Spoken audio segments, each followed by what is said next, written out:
You think? You think that's koala? Who else would it be?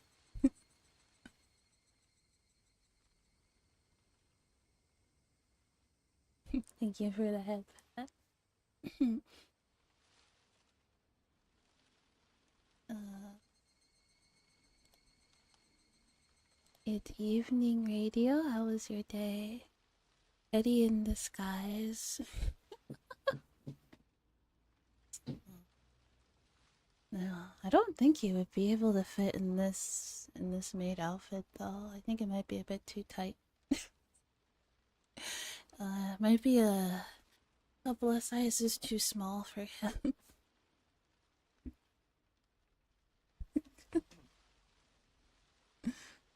It's good. It's Friday. How was your day? My day has been good. Oh, thank you for the hydrate. It's been really hot lately, and you made me imagine a big go. Yeah, it's been really hot lately.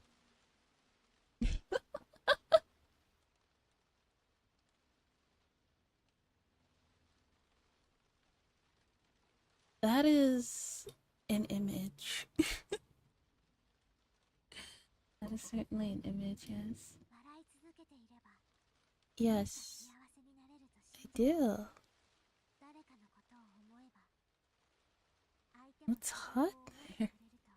It gets hot in the. Hang on. You know what?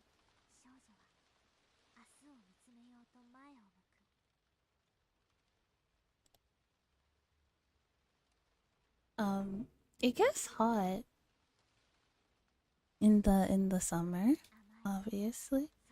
Okay, wait, hang on. Wait, let's like start over. Let's start over. Yeah, it's quite warm.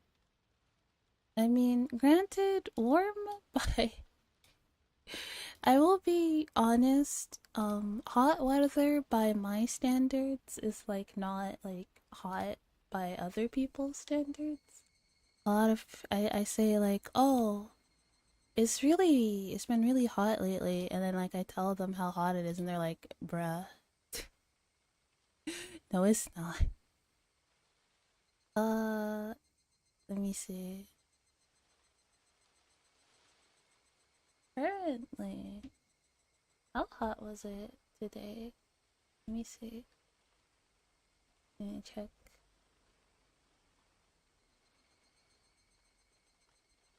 I bet that's hot for you. It is. You know why? You know why? Because today the highest temperature it was today was 22 degrees, and I was like, oh, it's so hot today. It's too warm. What am I supposed to do? I can't handle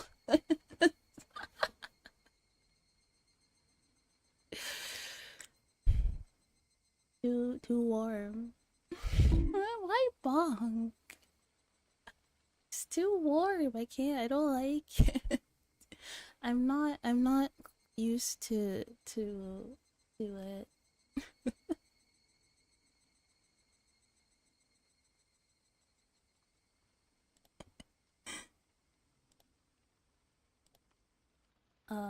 Okay. So I guess like a little bit of a recap. Um we have buried the bodies in the woods. Actually, it was 27, and only because it's been rainy. Oh, so that's like not, is- bruh. I can't do it. It's too, I can't. And get to 35, I think I would die. I think I would die. If it was 35. Hello, Hazen. Yeah, I'm not a warm weather girly. I don't particularly like summer.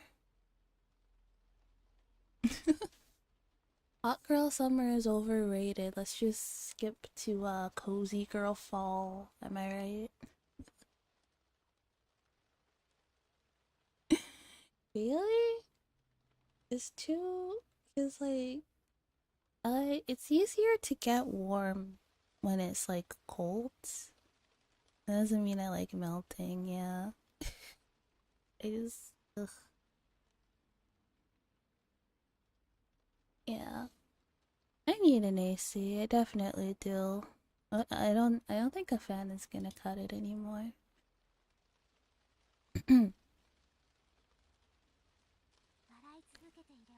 She believed that if she kept laughing, she would be happy. She believed that if she cared about someone, that someone would care for her as well. Thank you for the headpad. Leaving the sad memories behind, the girl turned forward to face tomorrow. Without being spoiled, without relying on anyone, all alone, to carve a path toward the future. What awaits her? Is it happiness? Is it unhappiness?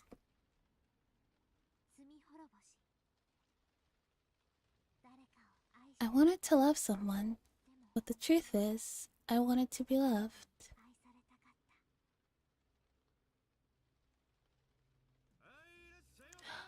Yeah, okay, so quick recap. We buried the bodies in the woods, and we thought we would be okay. However, um, some, the forestry people are doing a little program where they dig up old trees, or they cut down old trees and plant new ones to, keep the forest looking, nice and lush and fresh. And the area where they're going to happen to be planting trees just happens to be the place where we buried the bodies. um, it is my understanding that when you plant a tree, you have to dig quite deep. So, uh, I think someone might find it. We might be cooked, but that's okay. They can't prove anything. They have no evidence. We have good alibis. Just pretend.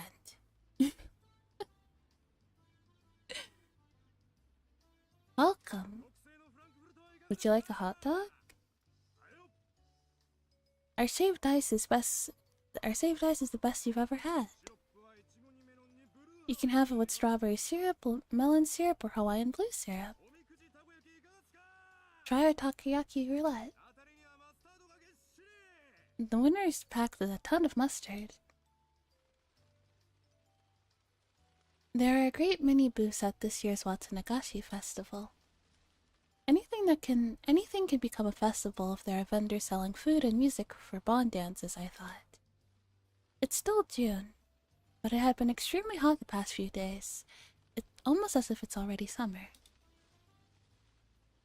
When you have a June festival with bond dance music under this kind of weather, the only thing that's missing to make it a perfect summer festival is fireworks. Psst, please. This is Kumagai. Oishi-san, can you hear me? Over. I heard a voice coming from my portable radio.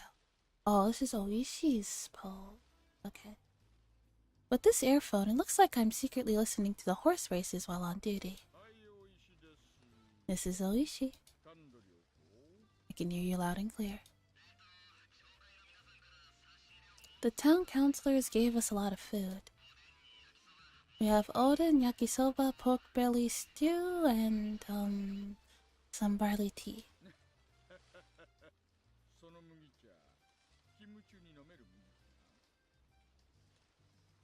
And no. No, I don't think I mean, if you're saying, can I do that? Yeah, as in being physically able to. Yes, technically you can do that. Should you? No, you should not. I don't think having to take a shit is an appropriate reason for stabbing someone. There's a handful of reasons in which you could argue that stabbing somebody is justified. I would say no. No. Nah, there's a handful of reasons in which I would say stabbing someone is justified, and I just don't think that's one of them.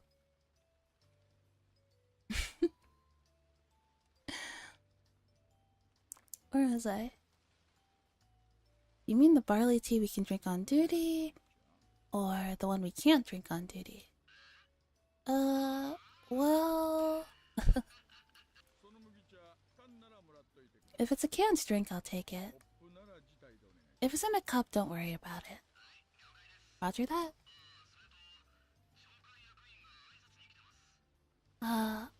And all the members of town council are here to say hi.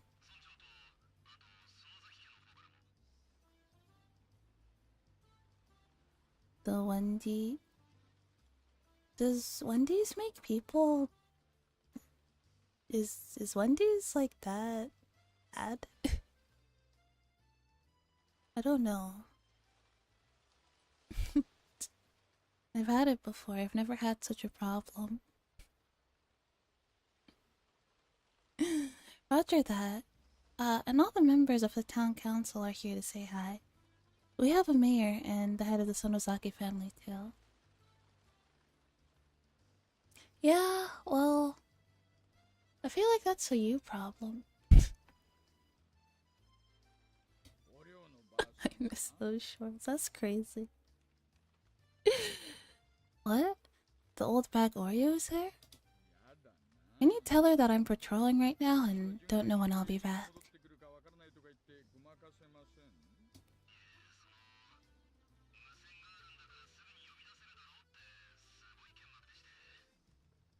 Okay, I'm late. I'm here. Let's say I got distracted. Well, welcome to the stream, Cody.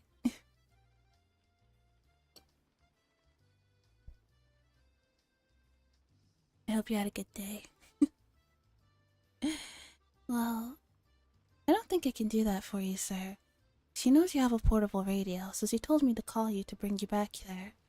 She looks really mad.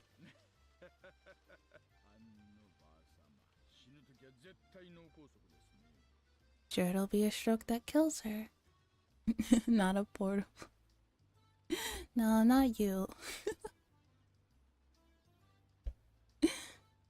You today wasn't a bad day. I called it. I call it good. I'm glad you had a good. Oh, yeah, glad you had a good day. Good night, Madden. Sleep well. I had my day was okay. It's just really hot lately. It's really hot, and I don't like it. It's terrible. Hate it.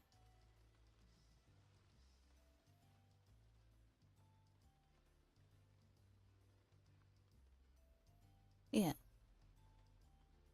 Yes, yeah, I'm not a summer girly.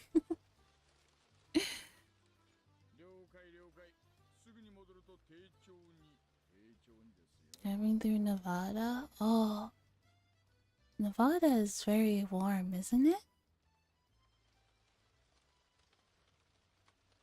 Oops. It's a desert, isn't it? I think so.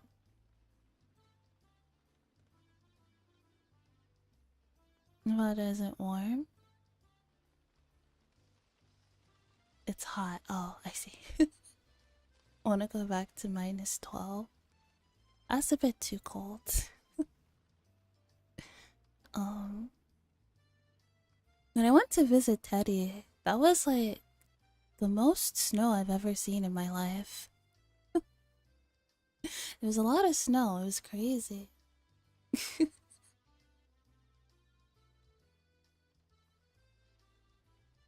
Um, I live in like a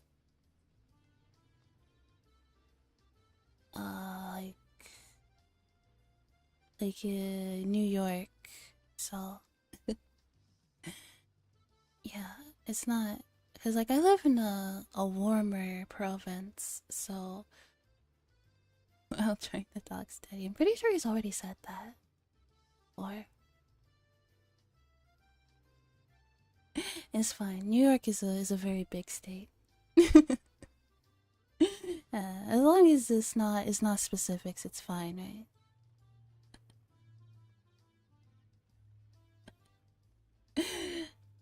It's not like specifics. It should be okay. The the winters are insane. They have so much snow. It is crazy. It was always snowing. It's pretty though. Very cold. It doesn't.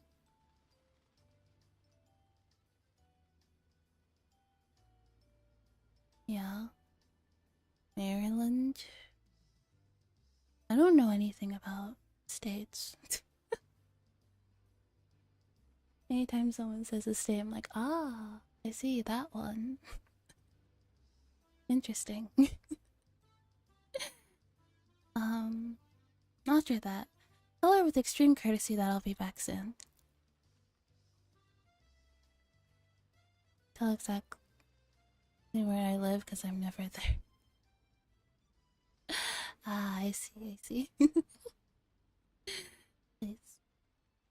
Well, oh well, I guess I have to go back.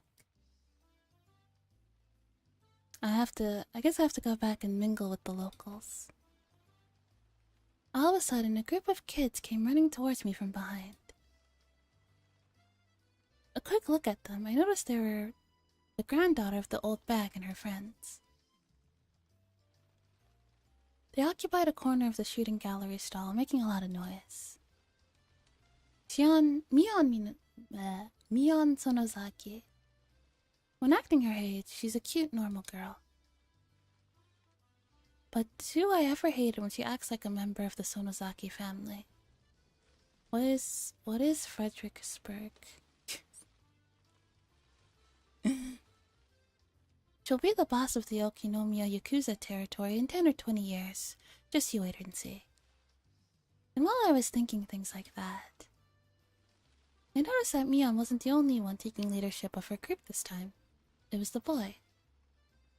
That boy, I know him. He just moved here recently. The boy from the Maebara Mansion. Keiichi Maebara-kun, was it?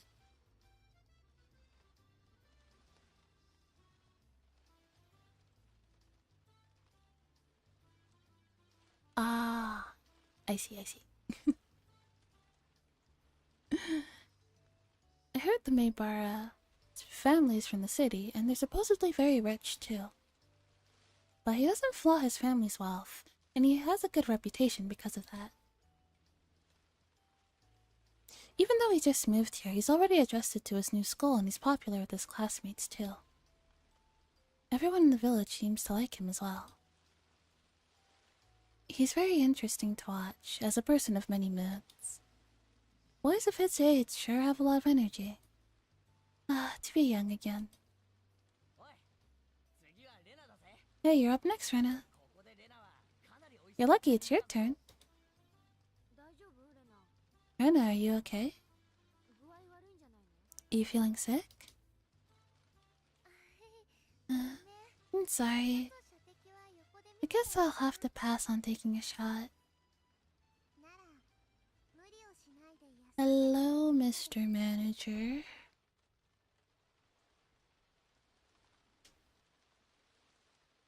Have you been, managing?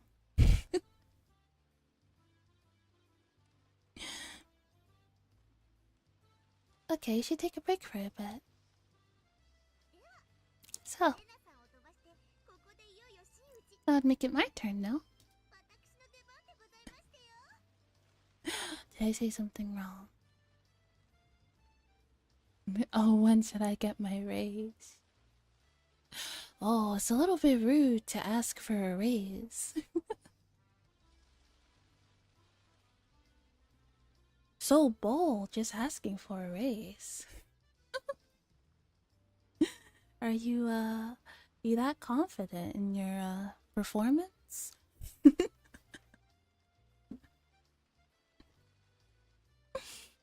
Oh my god, I've been working so hard. I should have gotten a raise right now.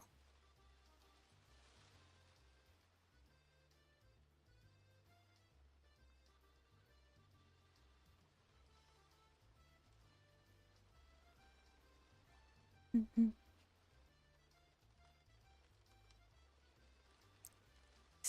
What was I? Yes. White is a color, right? Technically, no.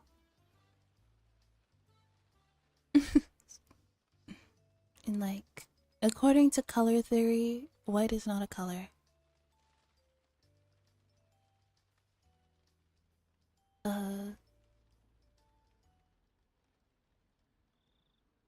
It looked like the four of them were having a good time.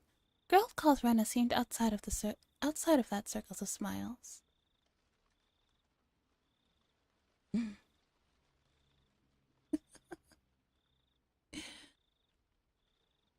Yeah, technically, it's all of the colors. Or is it no? It's like black is like the absence of all colors and light. And then I guess white is like the opposite of that. Her name is Rena Ryuko. I've heard it both ways, I have no idea. Yeah. What was her real name? I couldn't remember. But I can check when I get back to the station. Definitely something a manager would say. Couldn't remember, but I can check back to get back to the station. Rena is only a nickname. I believe she moved here before Maebara did. Her mother divorced her father or something like that.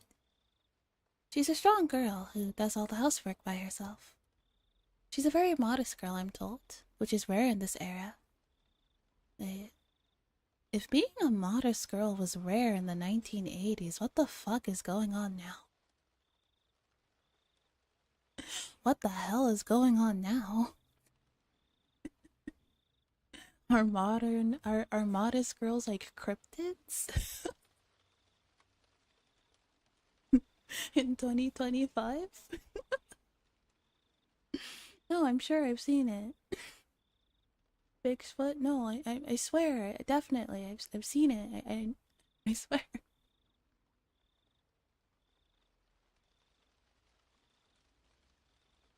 80s were much worse, really. What stuff?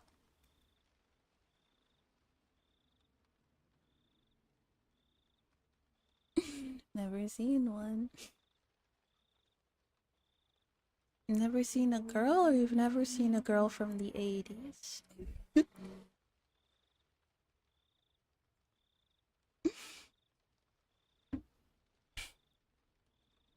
Modest. Well, you're looking at one. I would say that I'm a pretty modest girl, all things considered. I have, I have my slip ups, yes, but you know, it's just spice. You know, exactly. I get a little silly. I get a little goofy sometimes. Yeah. Mhm.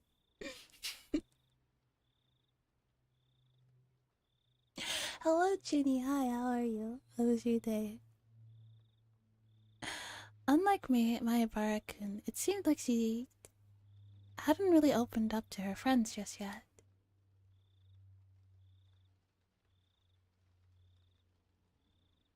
I'm not a man. Hmm. Nipping in and lurking before you make lunch? Okay. Uh, they look like a group of five, but there's a distance between her and the others.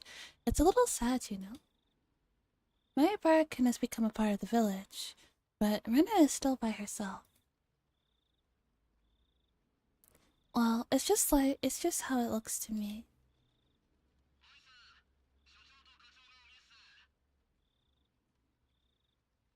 Oishi-san, the chief and the section manager are here. Please come back as soon as possible. Roger that. I can't believe the chief came all the way here just to say hi to the locals. I guess he's very dedicated to the community service, huh? This is Takasuki. Oishi-san, can you hear me? Do you copy? Over. Yes, yes, I hear you. Hello, Arlie. Hi, how are you? Yes, yes, I hear you. I'm on my way back right now. I'll be here in a minute.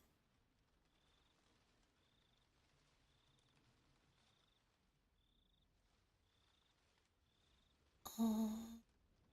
If I don't hurry up, even the chief might end up calling me. I ran back to the headquarters tent.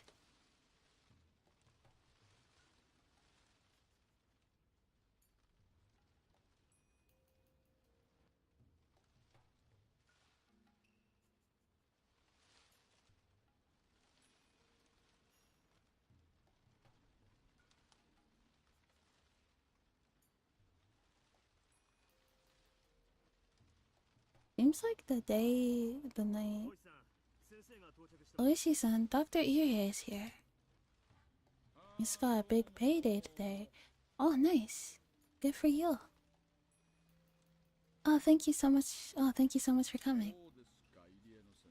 So, what do you think, Dr. Irie? Need a nap, though? Yeah? To sleep. Good thing. As unhinged as this stream gets, it is technically an ASMR stream.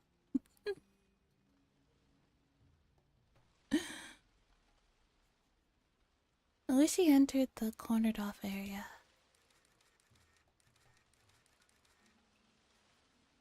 In there, people from forensics were taking pictures of the corpse from various angles. Irie was squatting down next to the dead body of Jiro Tomitake. When he stood up, he looked pale. I can't believe it. I know, I can't believe it either.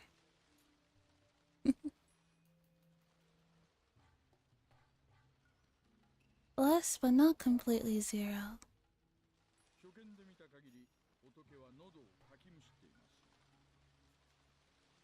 It's a... Right now we're at like a 9. And if you leave, we'll go down to like a 5.5.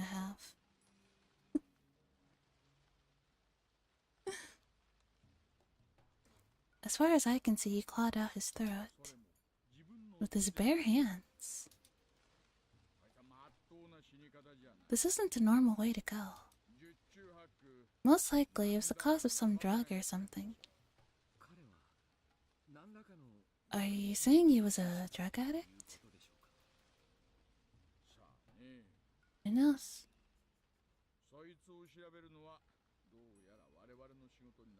That's crazy. I guess it's gonna be my job to find that out. Lucy-san. What's this 2x4? Maybe you were swinging it around? Then he threw it away and had more fun clawing at his throat, I guess. Why was he swinging a piece of lumber around? He probably did it in self-defense.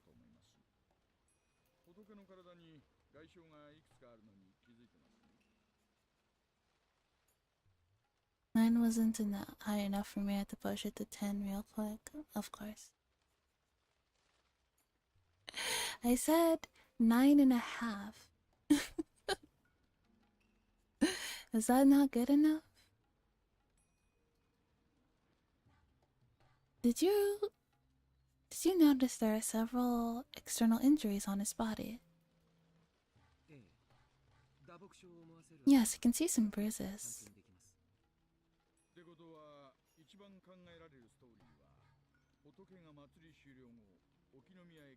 Ayo. The easiest explanation I can think of is that he was attacked by someone on his way home to Okinomiya from the festival.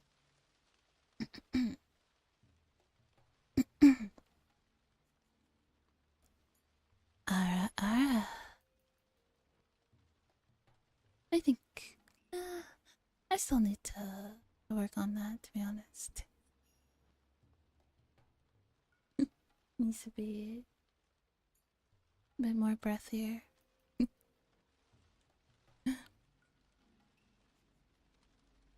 Need to start redeeming it more so you get some practice.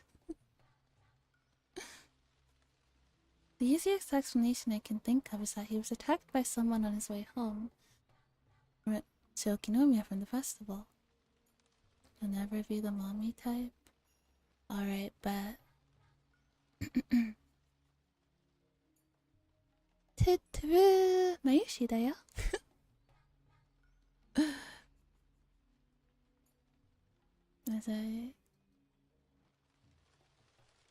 The easiest explanation I can think of is that he was attacked by someone on his way home to Okinomiya from the festival.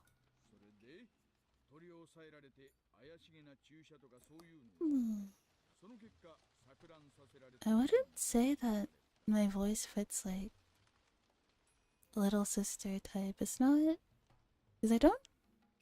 My voice is not particularly high pitched, but it's not low either. It's like medium.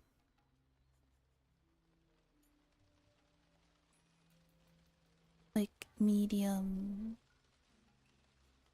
voice, I think. No. Yeah. I'm doing good.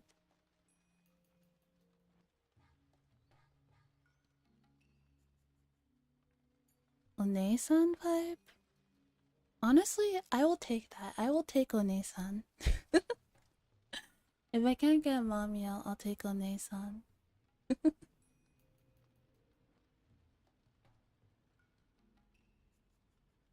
Weird aunt. None of my siblings have any children, so I'm not an aunt.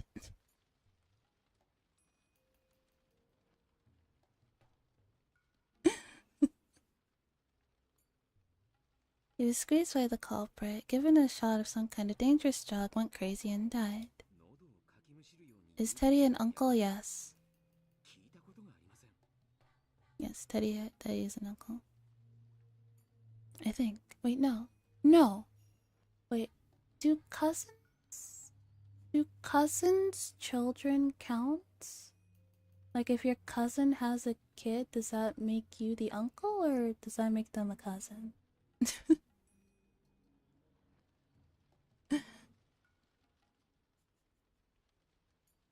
I'm not sure. Cousin once removed. Okay, then yeah, he's not really he's not an uncle then.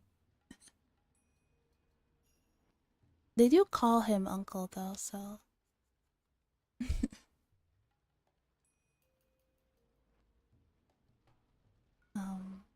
I've never heard of any drug that can make people claw out their throats. Uncle Teddy. Yeah. I think that's cute.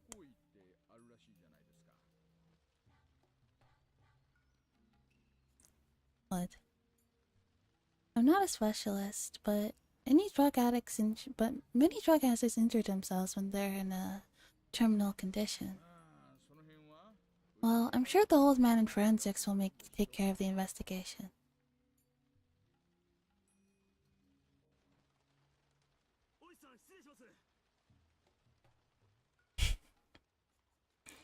Excuse me, Oishi-san. We found a bicycle that believed to belong to Jiro Tomitake about 100 meters away from here. That's great. Thanks for the find. Oh wait, since Tomitake is dead, that's 3 for the kill count currently.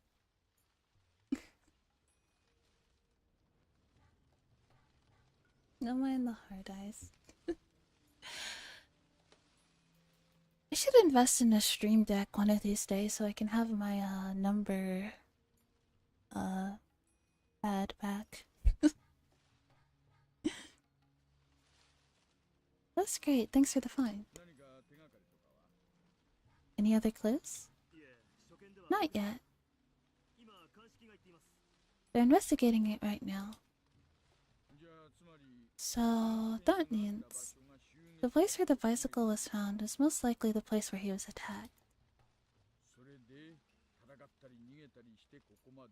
Stream deck. Ace Attorney? No, Higurashi. I did start a playthrough of Ace Attorney a while back. We should finish that, but there are a bunch of other games I want to finish first.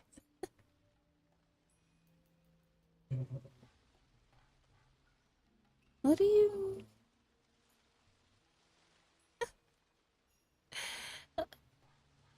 Professor Layton? Oh, that's another... That sounds like fun. We should play that too. Add that to the list. The ever-growing list of games that I want to stream. I mean... When Teddy did that poll in the server, the games that you guys said that you wanted to see the most were visual novels. Do you guys just like listening to me read? Is that it?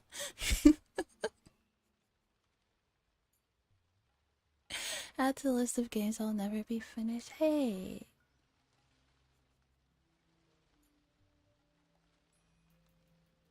Yes.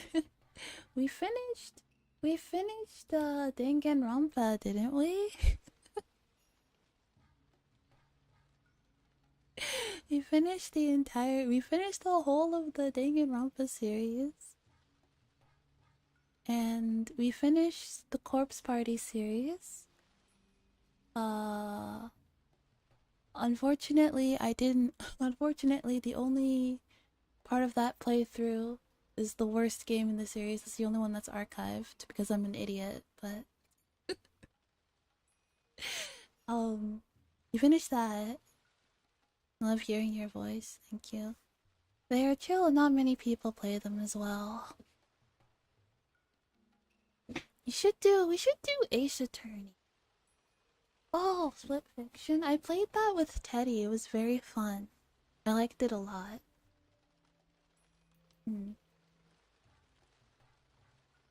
Yeah, we finished the game together. It was really fun.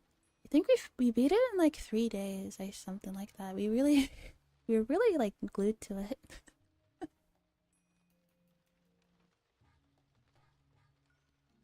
Mystery and fits all the stuff we like. Yeah, it does. We should do that. We should play Ace Attorney again. And when he ran away from the suspect and ended up here. Yeah. I mean, visual novels. Visual novels are a niche. And I feel like they don't really get a lot of love. So I wanna share them with as much people as I can. Should play more games that make you scream like Amnesia.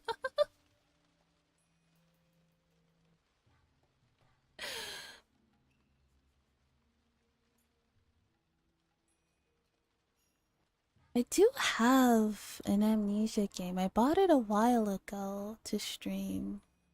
Which one was it? Yeah, Amnesia Rebirth. Yeah, we'll definitely play that. I think after I get back from vacation. Well, we can start playing Amnesia Rebirth.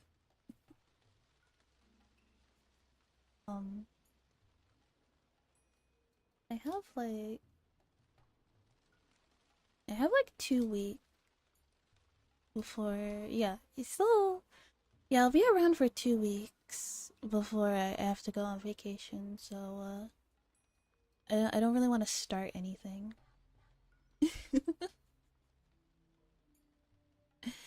um,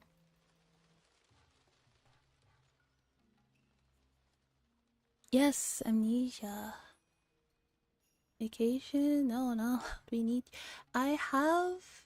I'm working on a backlog of videos, of ASMR videos for you guys to listen to while I'm gone. So, you guys will have at least that.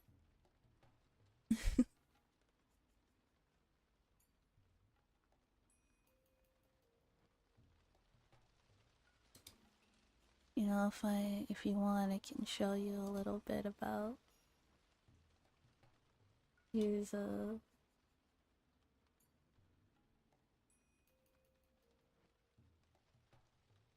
here's a little, I guess, a snippet. Oh wow, that's really big. Here's a snippet of what of what I'm working on. Yeah, this is just one of them. Yeah, the Nikkei audios are back. Thank you for doing that. That must have took time. Yeah, but I'm happy to do it. I wanted to. I've been wanting to like post videos on YouTube like consistently for a while now anyway. So this is like a perfect opportunity to start that. um Loishi frowned, crossing his arms in front of his chest. Ryuhei was looking at the miserable corpse of Tomitake, and he kept saying the same thing over and over. It's impossible. It's just impossible. Huh? Well, I wanna I've been listening to ASMR for a very, very long time. Uh, and ASMR brings me peace. And for a very long time, I wanted to like do that for other people, but only recently did I like have the like courage to do it. Because I always thought I was like too cringy or that no people wouldn't like my voice. I do think my scripts are a little cringy, but like I'm getting better at that. Your ASMR makes me want to stab people less than normal. I hope that's a that's good, right?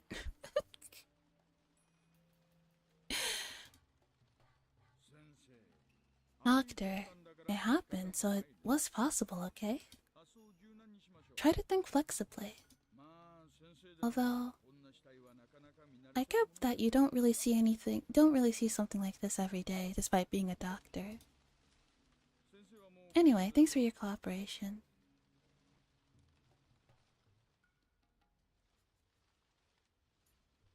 The biggest part is funny you were worried about your voice because literally everyone loves your voice. Yeah, that's the thing. I'm glad people like my voice, but thank you, Cody. That means a lot. um, oh no, I just think I sound like a nerd.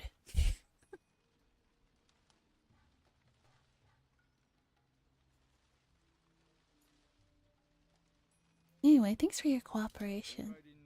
You can go home now. We called you here for for emergency medical care, but it looks like it was a waste of a trip. Sorry. Actually, don't sound like a nerd. Even if you did, it's not a bad thing, so don't be silly. I'm your favorite. That's crazy. Really? Thank you. What can it go? Madden. Let's not resort to violence.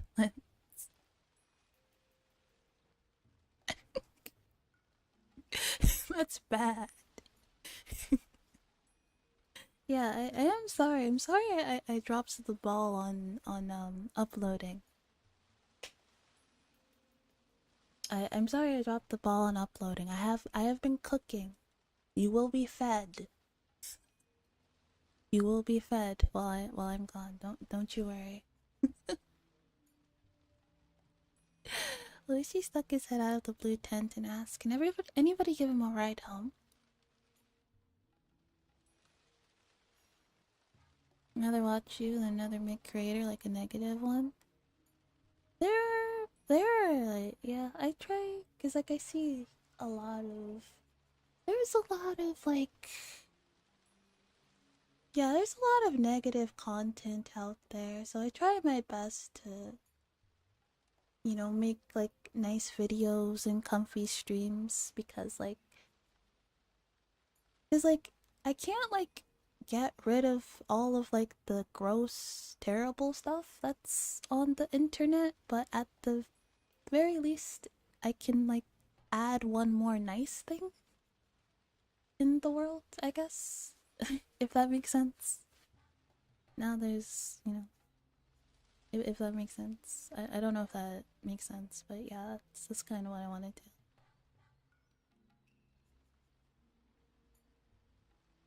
Never seen good negative content, but I finally found it.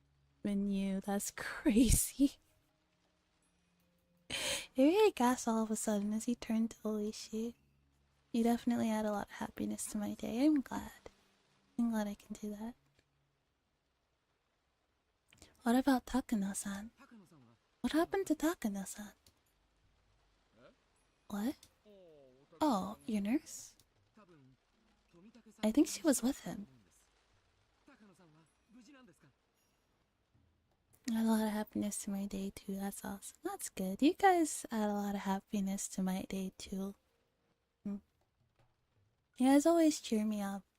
I'm always happy when I get to stream and talk to everyone because it really does cheer me up. Never regret meeting you. That's really sweet. Thank you. You haven't been here long, but I'm happy that I have you as a pack rabbit, Cody.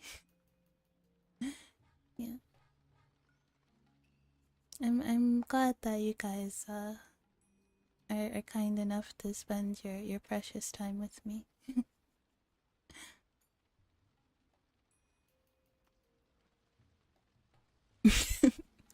Well, Madden, you're kind of stuck with yourself, so like I don't know. May as well get used to that. I think she was with him. Is she okay? Do you know her phone number? Of course. Kumo-chan, get her phone number from Dr. Irie and make someone at the station call her house. Understood. Doctor, can I have the number? Yes, here it is.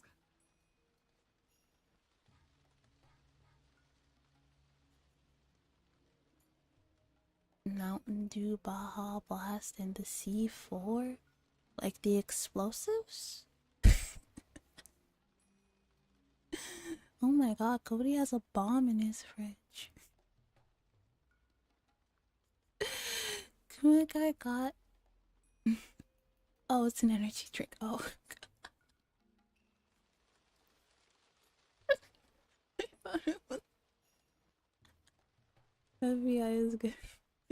No. Oh, I see. Whoopsie.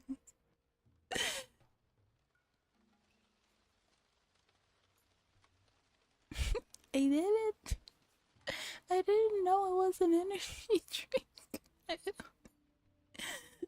Kumagai got the phone number from Irie, repeated it back, then dashed away from the blue tarps. Doctor, Takano-san and Tomitake-san were close friends, right? No, they were fucking. I'm pretty sure it's pretty heavily implied that they're banging. But yes, sure, close friends.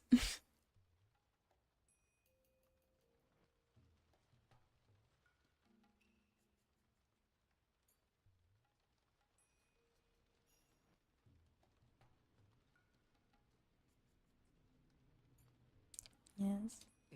Yes. Have you heard of any troubles between them? No. Not even once. They were very close, yes, because they were banging. I'm sorry to be so vulgar, but like it's very heavily implied with like their interactions that they fuck. Like it's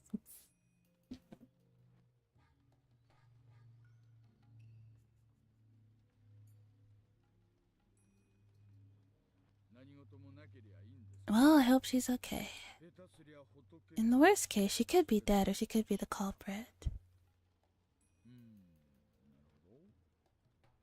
I see. Nurses have access to dangerous drugs.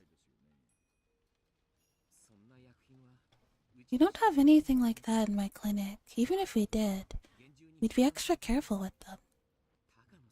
That's crazy, Madden. There's no way Takano-san could smuggle out a drug from my clinic. It's easier for nurses to do that than for regular people, right? Like I said, I've never heard of a drug like that, and I don't have anything like that in my clinic. Wait a second. Remember in the last chapter? In the chapter before this one, the syringe that Rika attacked Shion with. And then like Shion uses it on Rika and then she like claws at her throat. So I mean Teddy is also overweight. So that's not the reason. Oishi-san isn't home. The standby unit says they're going to her house to check. Doctor, can you give me her address? Kuma-chan, can you also check if the police headquarters has found any unidentified female bodies tonight? Maybe we should check the other prefectures too. Tell the section manager that he can call the headquarters in the nearby prefectures and ask if they have any unidentified female bodies.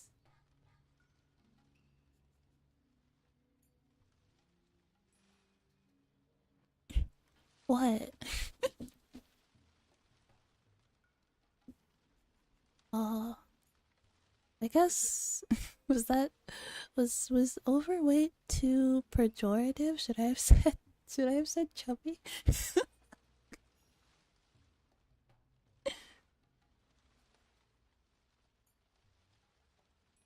Should I have said chubby instead? Sorry. What? I didn't even say anything. I wasn't saying it in a mean way. It's just the truth. Are you saying that Takano-san might also be dead? Oh, I don't know.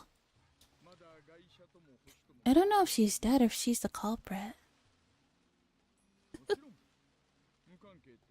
Of course, it's possible she's not involved at all. She might just be getting drunk in a bar somewhere. Give it to everyone raw, that's what she said.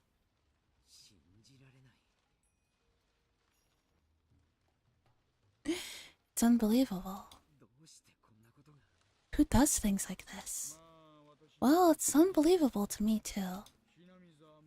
This fits with the rest of the mysterious deaths in Hinamizawa. It's been 5 years now. That would make this the 5th curse of Oyashiro-sama. Damn it. We've got to get whoever's behind it this year for sure. I really want to put an end to these cases before I retire. Oishi hates the curse of Oyashiro-sama, and it had been leading him around by the nose for 5 consecutive years. The victim of the last year, the manager of the Dan construction site, was his friend. Despite his desire to avenge his friend, the mystery only deepened, and one case followed another year after year. Oishi would be retiring next March. As a retiree, he'd be able to ask about the progress of the investigation, but he wouldn't be able to take the initiative anymore. In other words, this year was his last chance for revenge. Would he be able to put his head in the lion's mouth to capture the culprit?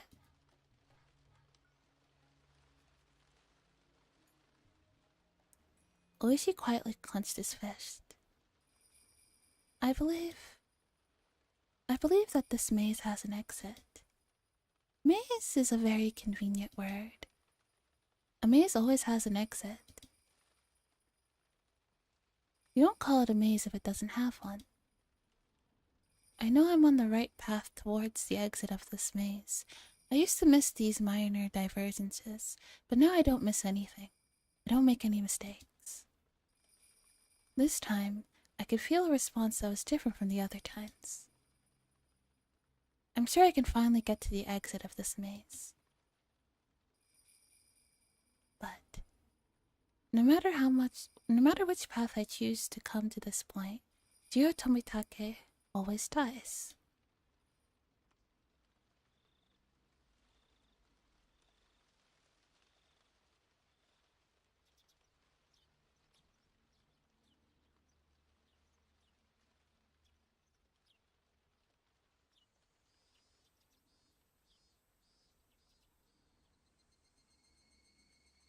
I'm not 5'6". I'm actually quite tall.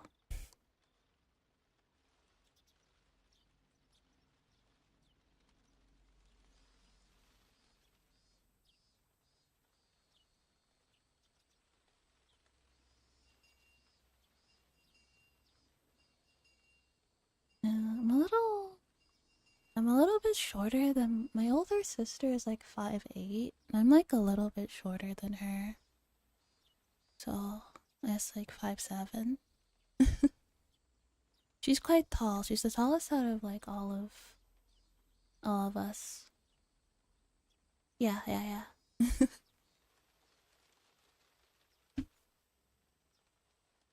Yeah, she's tall. She's tall and pretty. Yeah, she could be a model. Not 5'6" and 5'7". What's the weather down there? That's above average height for a woman.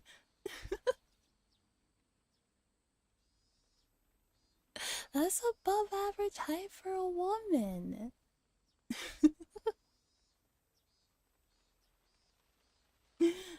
Mm-hmm. It's very tall. It's taller for, you know? Most women are much shorter than that. Rena had been sick ever since that day, and she hadn't been able to join in on club activities as often since. Yeah, tall for a tree. Yeah, I still feel feverish. You do, huh? That's a pity. Hey, Rena. Oh, Scarlet. Hello, Scarlet. Thank you for the raid. Welcome. Welcome, raiders. I am Koalo of Mai. I am a dream delivery girl ASM artist. Mad and behave yourself. I do a lot of ASMR content, a lot of reading role plays. I do readings of visual novels like this. I also do a lot of variety gaming. Yeah. So if that's your thing, yeah. Anyway, have a good day. Yeah.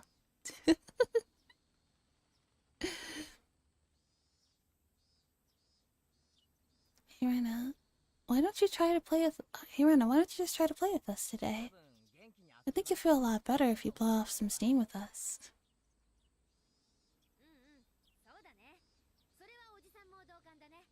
You got this old man's agreement. Do you think so? You do? Do you? Sometimes resting too much is bad for you. You're quite correct. An illness comes from the all illnesses come from the mind, don't you know? That's crazy. Everyone had suspected for a while that Rena wasn't really sick, at least physically. It's just that many things happened to her at once. She caught a mental cold. That's why I thought it would be better when she'd get better when she played with us, just like she used to. It seemed like Rena was aware of that too. She knew that she had to get out of her state of depression soon. She wanted to get better, and she wanted to have fun again every day. Okay. I'll do it. Great. That's the spirit. Considering the fact that Rena is still recovering from her illness, let's play a tabletop game today. Oh, hello, Dink. Hey. Welcome to the stream. How are you tonight? Yeah, you guys are so silly. Yeah, you drawing?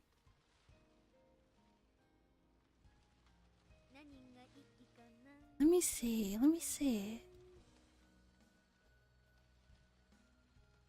Neon started rummaging through her locker, humming to herself.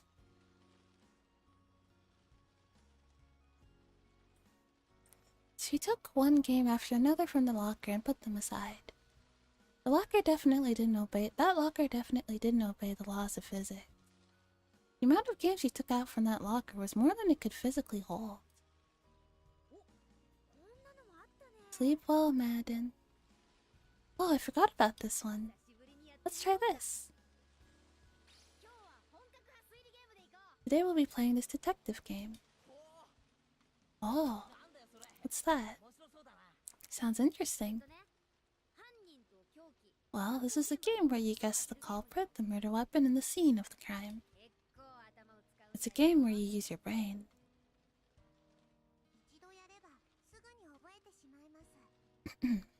You'll pick it up as you play. All you need to do is note down the information you have. It's Clue, yeah. Legally distinct Clue.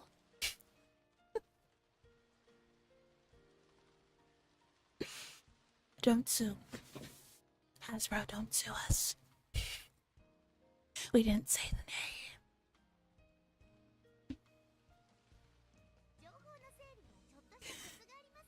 In other words, you need to learn the trick of note-taking. This is a game for intelligent people like myself. The rules don't seem that difficult. In short, it's a game where you sound out the cards each player holds in order to try and reason the identity of the cards first drawn out of the deck. There are plenty of games in different formats where you identify something hidden in the least number of steps. This just happens to be a competitive one of those. The key to winning this game would be how well you can organize your information. We usually like to play athletic games so we can run around a lot, but in our club, you have to excel both academically and athletically. Alright, this is gonna be great. Let's play.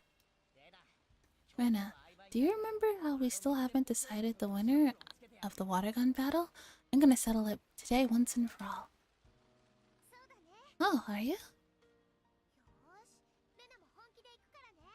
Then I'm not going to go easy on you. I'm going out of their ways not to say Clue. Legally distinct Clue. If Rena is getting serious, I'll have to get serious too. Yes, indeed. Since that water gun battle, I've reevaluated Keiichi-san and Rena-san. I'm gonna be merciless today.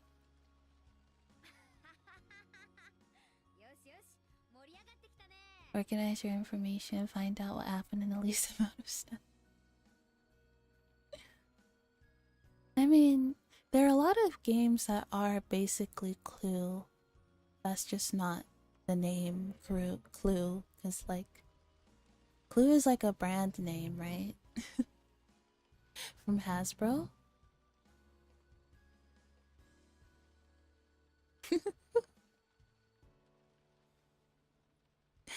This is getting exciting. A lot of mysteries are based off Clue, the original. Oh.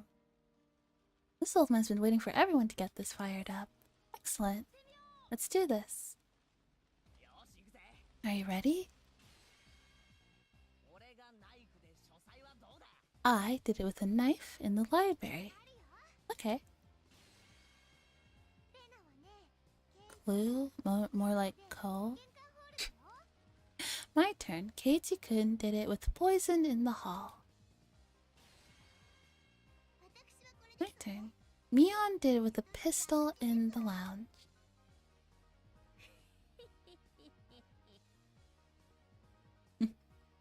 Clue Elo?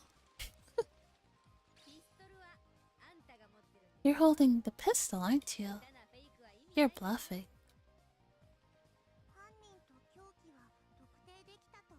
I think I know the suspect and the murder weapon. I've narrowed the scene of the crime down to 2. Oh, you're good, Rika-chan. I narrowed the subject down to 2. It's hard to pin down which one it is. I'll give you a tip. There's always a hint in the questions the other players ask you. If you figure it out, you can solve the whole mystery by the order of the cards the others put down on the table. I see. I underestimated the depth of this game. Oh no, my notes are such a mess. I can't even read my own handwriting.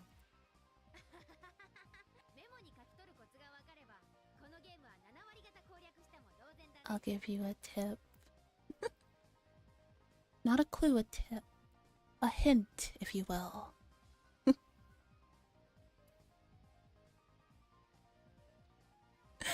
Are you sleeping? Are you sleeping, Chini? Once you acquire the skill of note-taking, you'll have a 70% chance to win this game. But a 70% chance won't be enough to defeat me.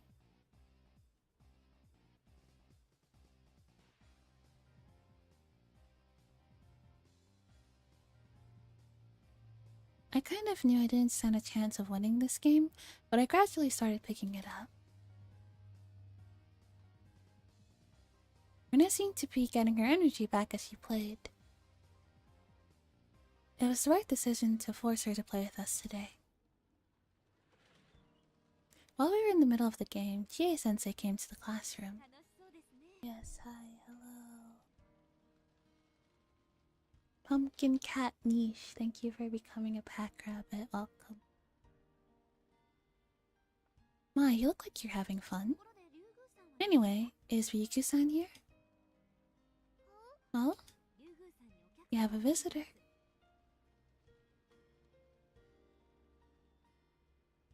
Everybody looked puzzled. Parents sometimes showed up at school for some reason, but Chie never called them visitors. It's weird to have a visitor at school. Hello, Pumpkin Cat. Welcome. I wonder who it is. Oh, I have to go. You can continue without me. We're gonna leave the classroom at a run. What should we do? Should we wait for her? Well, we don't know how long it's going to take.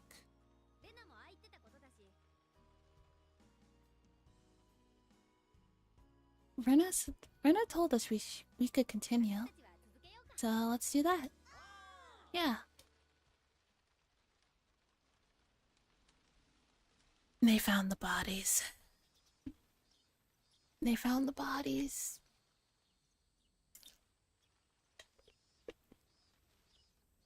We're cooked.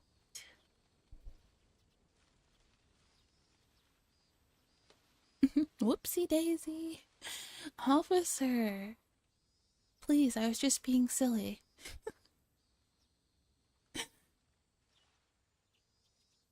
Your Honor, my client, as my client pleads that it was just a joke. Have you not heard of having a little laugh? Getting a little silly? A little goof? That was all it was. Around the entrance, the glaring sun and the cool shade made for a clear contrast.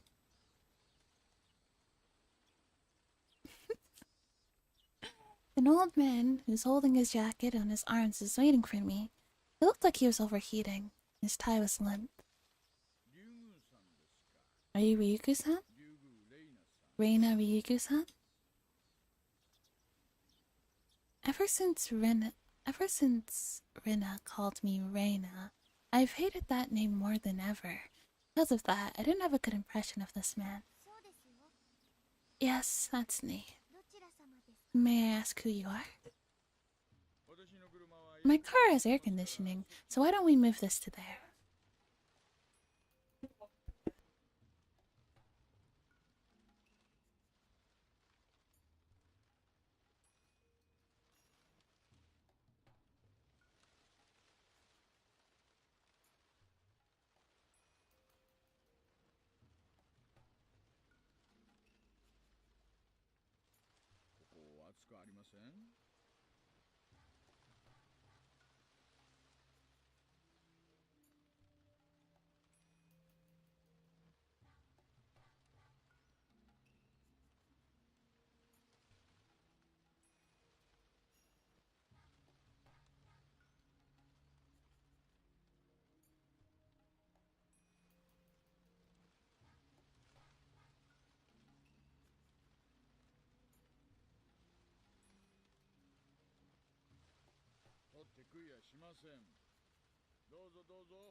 Fuck!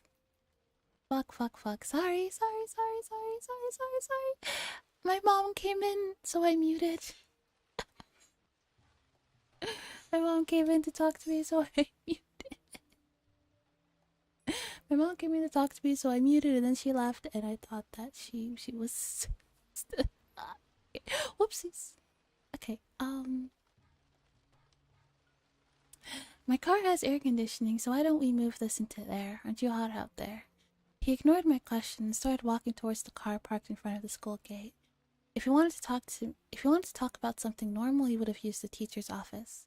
But he wanted to talk in his car instead. I couldn't help but feel suspicious. Chie-sensei let him see me, though. That meant he wasn't a suspicious individual as far as she was concerned. Who was he? I don't bite, you know. Please, this way. He called out to me while opening the rear door. Is he a policeman? Did the police find out that I killed those two?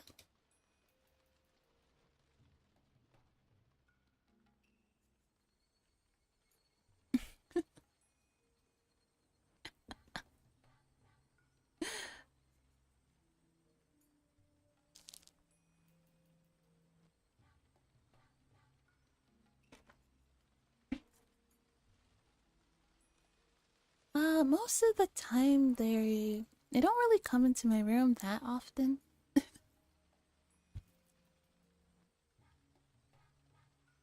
And usually when I'm streaming, they're usually like asleep anyway, so it's fine. I felt anxious all of a sudden. Was this what they call the voluntary interview?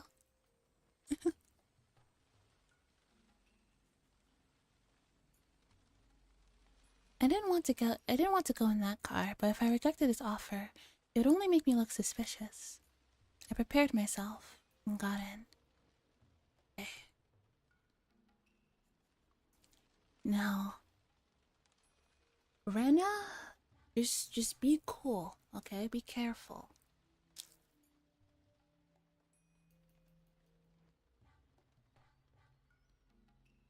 I think Ren is probably gonna be a lot better at not like he's gonna be a lot better at like not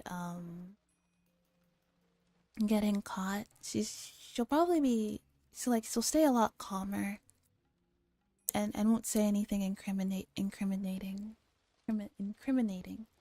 Yeah.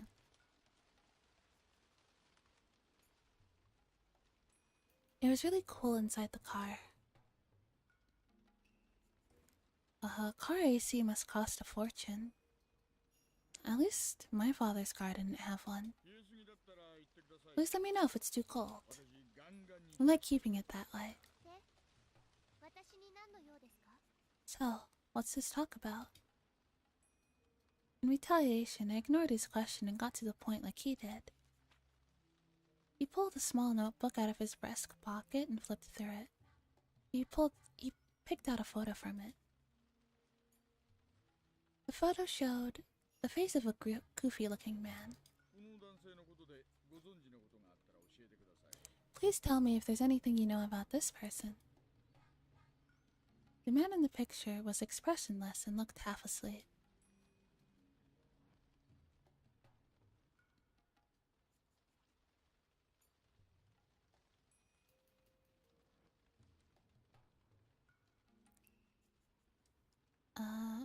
Sometimes you can't even recognize your own family members in the photo where they don't have an expression. There's no way I could recognize a person who wasn't related to me. But anyway, I took it as a bit of a relief. This had nothing to do with Rina or her partner. There were scribbles on his shirt. And we found the signatures of the students at this school, including yours, Ryuku-san. This is Tomitake-san? A pumpkin cat VTuber? That's so cute. I love that. That's adorable. I don't feel his usual carefree unreliableness from this picture at all. From his half-awake, emotionless face. How about this woman then? I knew he was going to show. Her name is Mio-san. Mio Takana-san. When did you see them last? I think it was right after the Watanagashi festival. Yeah, pumpkin cat. I love that. That's adorable. That's so cute. I love that. Pumpkin cat. It's adorable.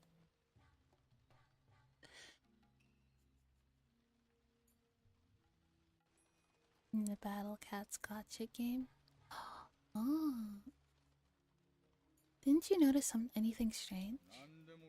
Anything? Please tell me. Did something happen to them?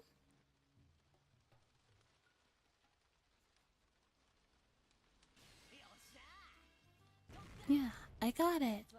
To tell you the truth, I wasn't sure if it was Rena or Mion. So you gambled? How risky.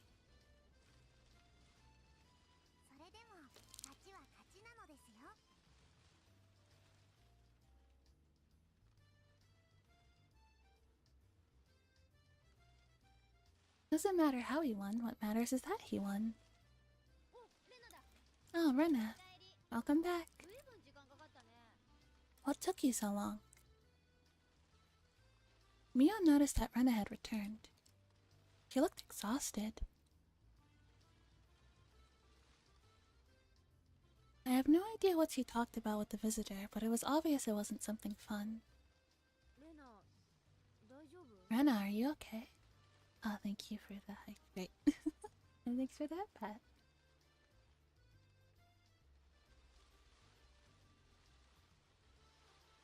Rena, are you okay? Trade again? What? What's okay? What?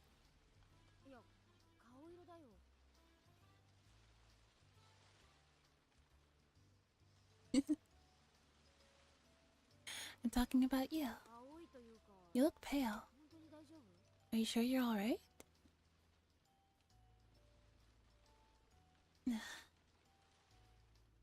Rena tried to convince us that she was fine, but her face clouded over for a moment and she decided to leave early. I shouldn't have forced her to join the game. I was regretting it a little.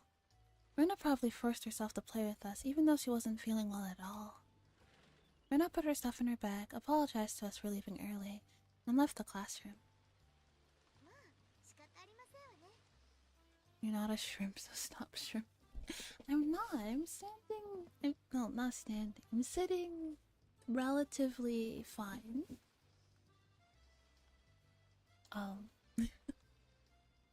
Actually, you know how. You know, L? L from Death Note, how he sits all like crunched up in his chair. That's how I. That's how I sit.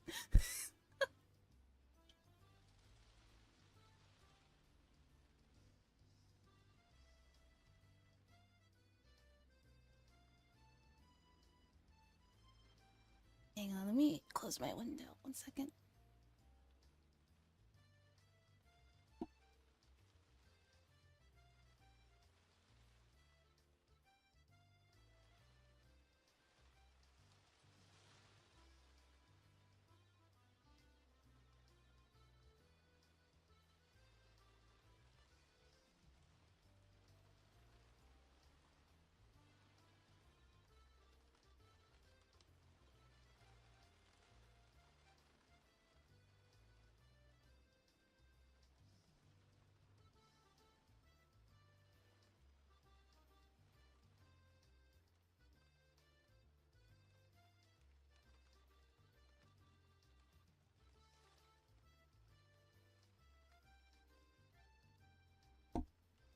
Very important. No shrimp tubers? No, I'm not a shrimp VTuber. I think...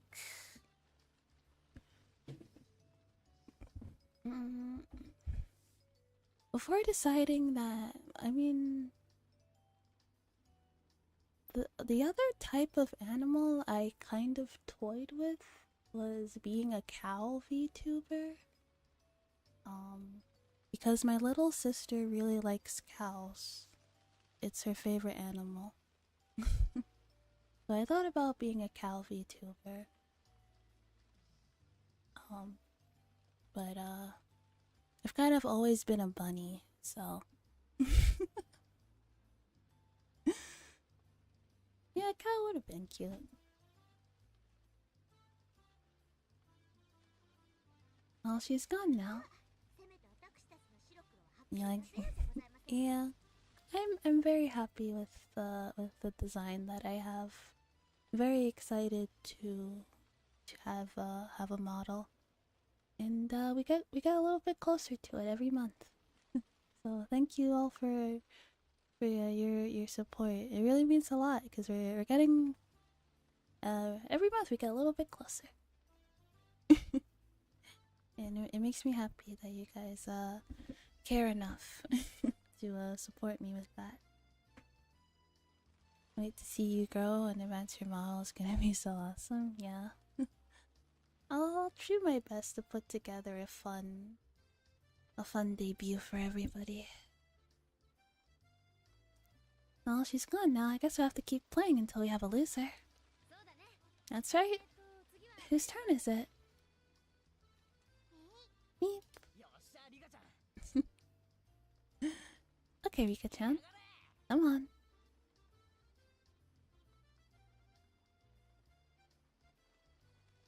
Something's going wrong. Things always go wrong during the night of the Watsunagashi. Or after Watsunagashi. First of all, I wasn't very close to Mio-san. I knew who she was, so I greeted her whenever we happened to pass by. Things always go wrong when you read the story. Yes, but like specifically No, because here's the thing.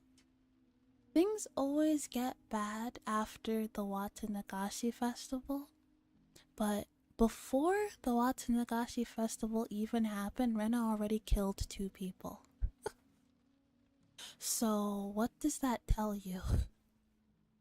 What we're that should be a pretty good indication of what we're in for. Before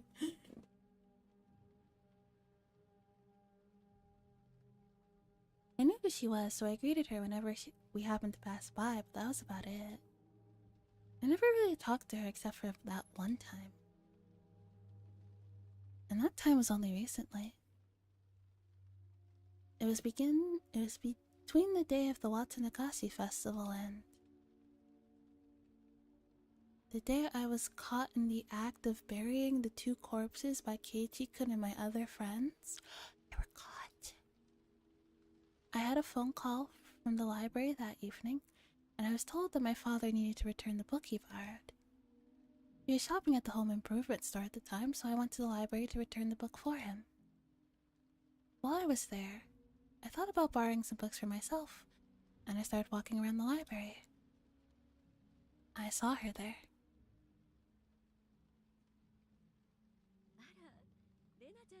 Oh, Rena-san. Hello. Mio-san. Hello to you too. I didn't expect to see you here. Really? I was going to say the same thing. I always spend time here and I've never seen you. She smiled in the very attractive and charming way that only mature women can do. Her smile gave no indication that she knew her death was just a few days away.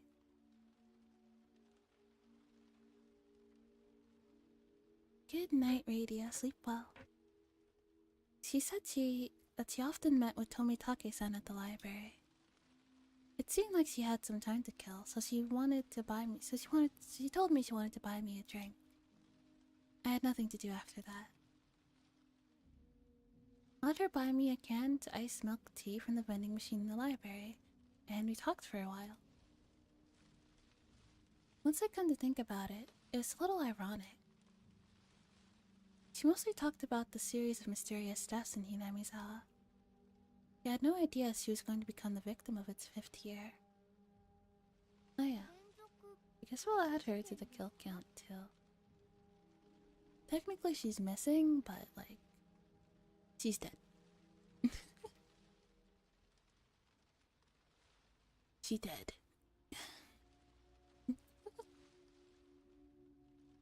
Just calling it as it is. Oh. Me to be positive. I highly doubt they're gonna just find her chilling somewhere. Chilling at her little cottage in the woods. Reading a book and vibing. Nah, she dead. He dead. The series of mysterious deaths? You heard about it at least once, haven't you? 4 years ago, the manager of the dam construction site was murdered. 3 years ago, the Hojo couple died. Hello, Jay. How are you? I had hope and you squashed it. In the last arc, she died.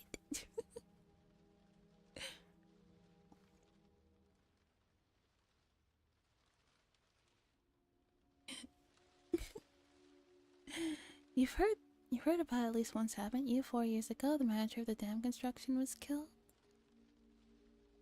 3 years ago, the Hojo couple died. 2 years ago, the Furude couple died.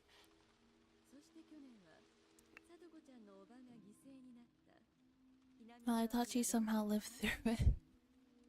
Yeah. And last year, it was Satoko-chan's aunt. The series of mysterious deaths have been going for 4 years now.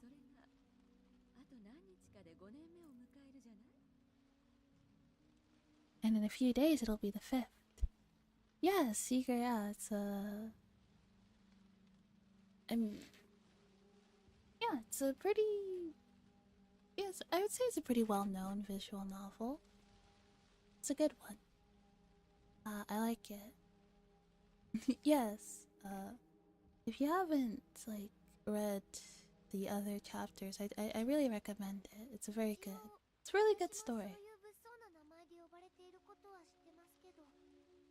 I heard about it, but you don't know for sure that somebody will die this year. I do. Someone will die in a few days for sure.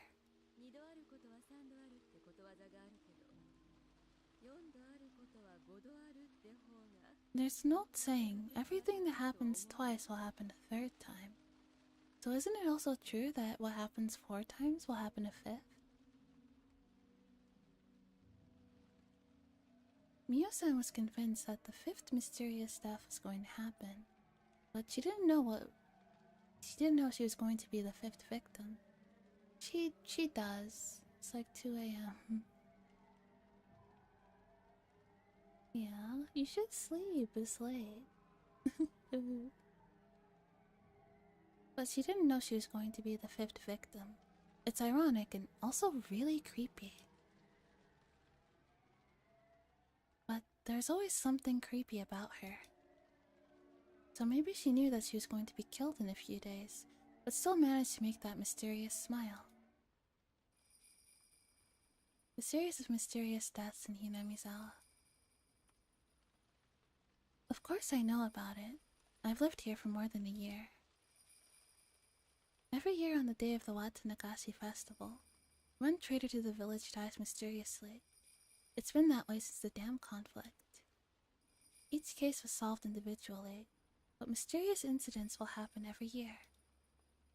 It makes me wonder if there's some kind of will to this. The creepiness and incomprehensibility of it all gave rise to the name the Curse of Oyashiro-sama, which fit perfectly. Despite this, I always thought the Curse of Oyashiro-sama was just a series of coincidences. My reason was that is because I strongly believe that Satoshi-kun was the one who murdered his aunt on the 4th year.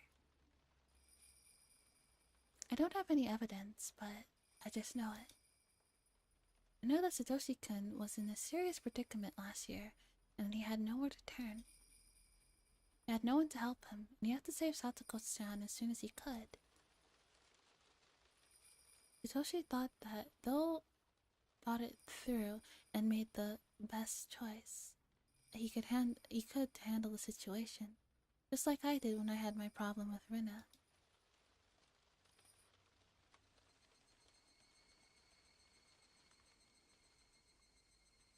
I hesitated to inform Mio-san that Satoshi-kun was the murderer on the 4th year, but I just listened to her for a while.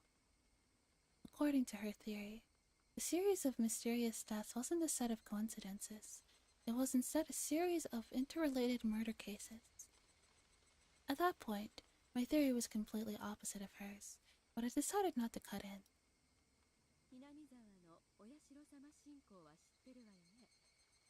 Do you know about the cult of Oyashiro-sama here in... You know about the cult of Oyashiro-sama here in Hinamizawa, don't you? Takano-san started telling me that Hinamizawa was once called Onigafuchi. She also explained the story of how the villagers were in the old days, showing me the scrapbook she was so proud of. The villagers back then were called man-eating demons, but they were also admired as transcendents, enlightened people not bound by earthly desires. So according to your theory, a group of cultists who worship Oyashiro-sama are living in Hinamizawa and are trying to show the power of their god by enacting the series of mysterious deaths, right?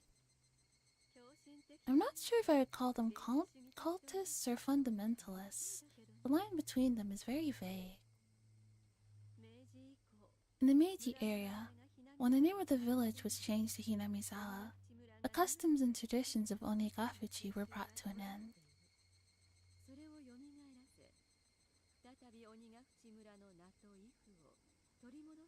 I think there are some people who want to retrieve those traditions and regain the name and awe of Onigafuchi. Mio-san's theory was more than a little crazy, but it was also fascinating. At first, her theory had sounded like she was jumping to conclusions, But after she eagerly showed me the documents she had been studying, I started to think that she wasn't too far from the truth. If her theory was true, it would mean that the accidental deaths of the Hojo couple in the second year, the suicide and the death by disease of the Furude couple in the third year, and the drug addict murderer in the fourth year were all cooked up. It'd mean that someone who has a lot of power and influence over the police was involved. When I pointed that out, Mio-san nodded in agreement, and she started talking about how strongly they were rooted in the village and how deeply they were involved with many public organizations. After she finished explaining all that, I finally noticed that Mio-san was suggesting that the three families, including the Sonozaki family, were the masterminds behind the murder incidents. In fact, the Sonozaki family was very powerful. They held influence not only over Hinamizawa no Kinomiya, but over the entire Shishibone area.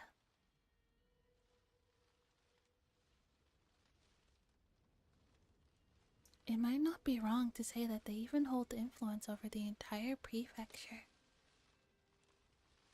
If the Sonozaki family is behind all of this, her theory would be more realistic. But that means I should be suspicious of Mi-chan. No, I shouldn't. But in fact, Mi-chan was very cold and unkind to Satoshi-kun when he was going through a tough time. I know there was conflict between the Sonozaki family and the Hojo family during the Dam Wars, but still, she is very cold to Satoshi-kun. But Mi-chan admitted that what she did was wrong. I forgave her too. I don't want to think about that again. I decided to change the subject because I knew it would make me uncomfortable if we kept talking about the Sonozaki family. First of all, what is it the people's belief in Oyashio-sama all about? It's a little funny that demons and humans wanted to coexist.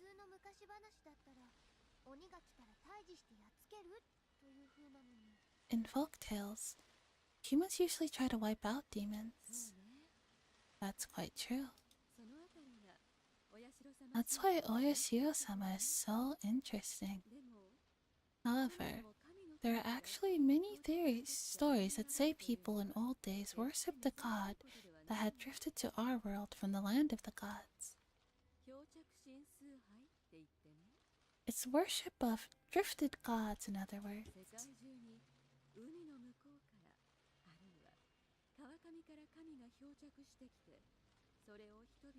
There are a number of myths all over the world about people worshipping a god who came from beyond the sea or from up a river.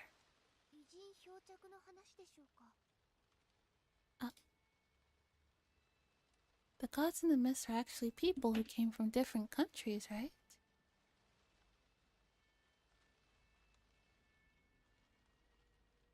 My ear... no, that's name. There you go.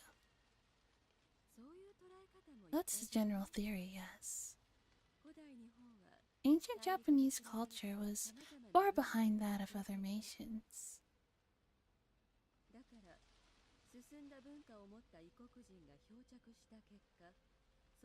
When Japanese people in those days saw a foreigner from a developed country, they were so impressed by the knowledge of the person that they started worshipping them as a god.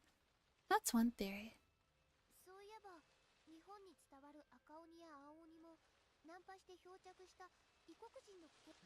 Oh, whoopsies.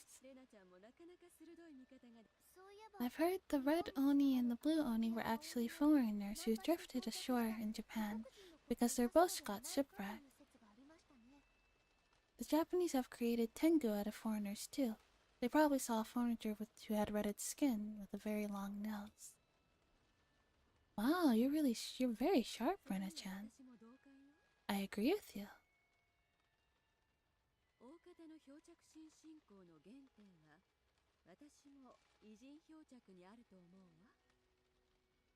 I think most drifted god worships were based on encounters with foreigners.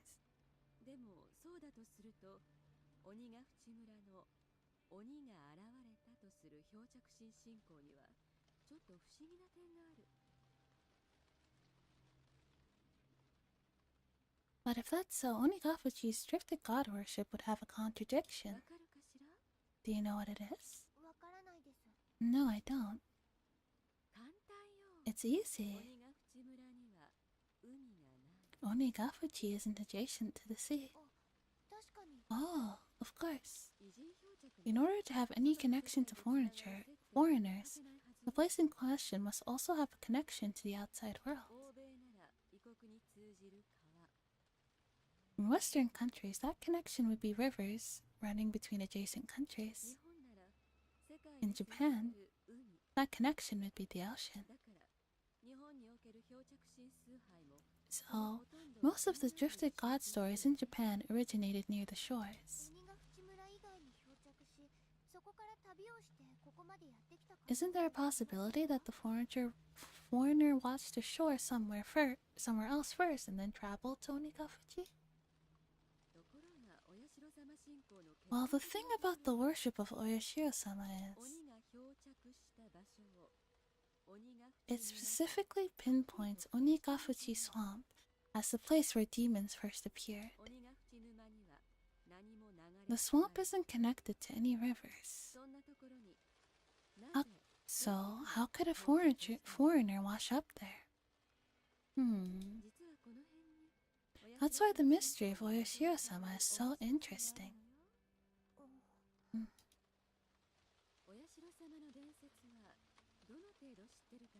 So, how much do you know about the legend of Oyashiro-sama? I just read a picture book about it in school. I feel like I know a lot about it, but I actually don't. I just have an extreme fear of the rule not to leave Hinamizawa. After all, my life went wrong after I left. I felt dizzy when I started to think about it further, so I stopped. When everything went wrong in Ibaraki, I met Oyashiro-sama, and he told me to go back to Hinamizawa. No. I'll get dizzy. Don't try to remember. Don't try to remember. I can't remember. I can't remember. I got desperate because I felt responsible for the divorce. I just used Oyashiro-sama as an excuse for my mental instability, and I took and told my father I wanted to go back to Hinamizawa, right? But wait, Oyashiro-sama did come to me. Oh no, the colors are so dazzling. I can only remember the vivid color of the pills and the dizziness.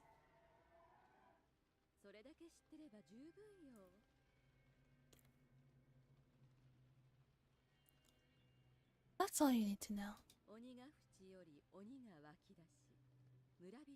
The demons came out of Onigafuchi Swamp and they attacked the villagers. Oyashiro-sama saw it and came down to save the villagers from the demon by exiling them to hell. The demons cried and the villagers felt bad for them. They decided to let the demons live in the village with them. Oyashiro-sama was impressed by the kind hearts of the villagers, so he gave human forms to the demons and let them coexist. The blood of the demons blended with that of the villagers as they lived alongside each other. That's exactly what I read in the book. I felt dizzy like I was going to faint because I had touched one memory I didn't want to. People say that most myths are based on an event of some kind that happened long ago. What event do you think is the truth behind this myth? Because I was feeling dizzy, all I could do was tilt my head quizzically. It seemed that Mio-san was expecting that response because she smiled, looking satisfied that she successfully made me confused. She took a scrapbook out of her paper bag. I'll let you borrow this for a while. Thank you. But don't worry. Just read it whenever you have some time to kill. I want to know what you think about the things written in this scrapbook. I'd like to know, even if you disagree with me, because you are very sharp. Jiro-san isn't interested in things like this at all, so I appreciate your input. I had little choice but to take the scrapbook. Apparently, Mio-san came to the library often, so I figured I could return it to her whenever I came to return my books. However, the day I had returned the scrapbook to Mio-san never came. What's wrong? You don't look good. You feeling okay? I caught a summer cold. I'm still recovering from it. It wasn't the summer cold that was making me dizzy. I always get dizzy when I remember the time I met Oyashiro-sama in Ibaraki. I mustered all my courage and asked her. My memory of those days in Ibaraki is blurry. I know I met Oyashiro-sama. Nobody believed me, and they told me it was a hallucination. But I thought Mio-san would listen to me. Mio-san, can I talk to you about something? Yes, of course. You listened to me, so it's my turn to listen to you. Well, it's about Oyashiro-sama. You might laugh at me. I won't. You didn't laugh at me either. Mio-san said it in a very gentle and mature way, and that encouraged me. Even so, I still hesitated to talk, but there is probably nobody but Mio-san with whom I could talk about something like this. I gathered my courage again and spoke. I have met Oyashiro-sama. You have? Yes. I used to live in Hinamizawa until right before I went to elementary school. But my mother got a job in Ibaraki, so we moved.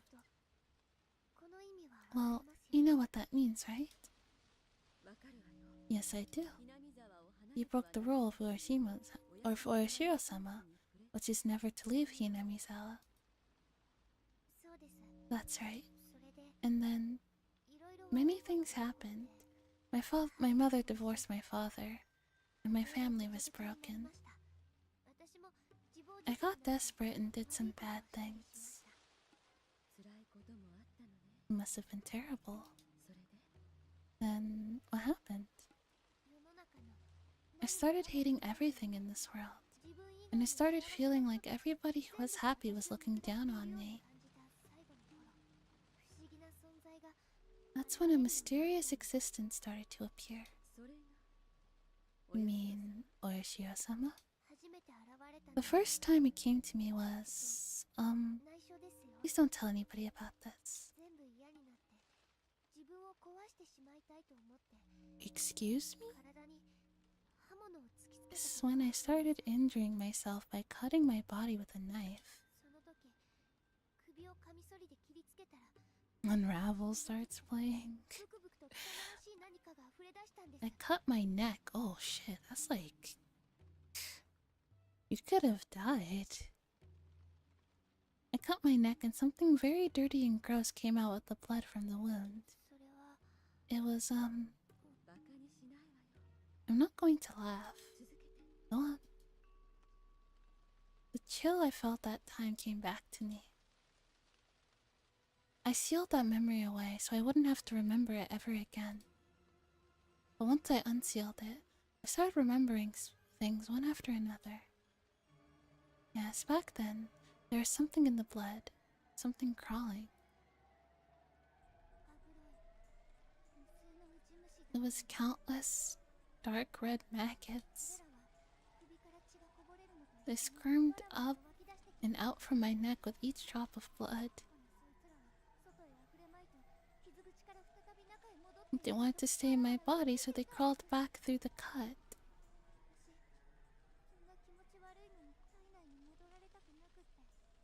I didn't want those creepy things to get back inside my body, so I clawed at the cut on my neck to get them out. That sounds very similar to how Tomitake died. He died by clawing at his neck.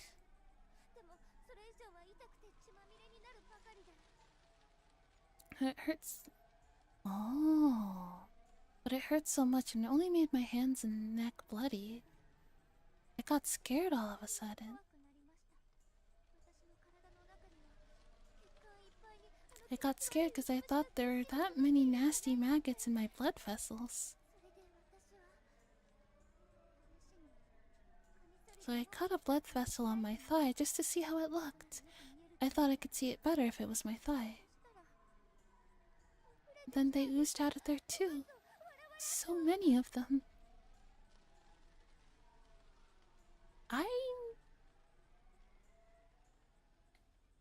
Now, is this real or is Rena just Rena just has some sort of like undiagnosed mental illness? Because she did mention that she was on medication at some point. So I feel like it's that.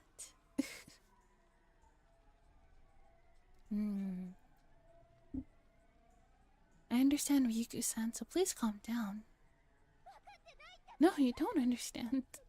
The maggots came out with my blood, and they tried to get back inside my veins. It really, really itches. Please bring a doctor. No, don't claw at it like that. Bring me a sedative. Hurry. Hold her down. Please kill the maggots in my veins. Please take all the blood out of my body and flush my veins out. There's so many of them in there. Why don't you believe me? I'll show you. You'll believe me if you see them, right? I don't want to get any more shots.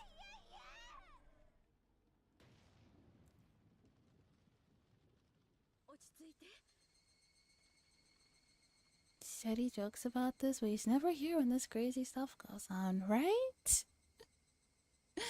Calm down, okay? Mio-san sat next to me and held my hands tightly. Her touch brought me back to reality. So, what happened? Nobody believed me, but then he showed up. Oyashiro-sama came to me. The memory was very vague, and I saw flickering lights and made it difficult for me to remember. I met Oyashiro-sama. That sentence is all I remembered. The memory of actually meeting Oyashiro-sama was unbelievably vague.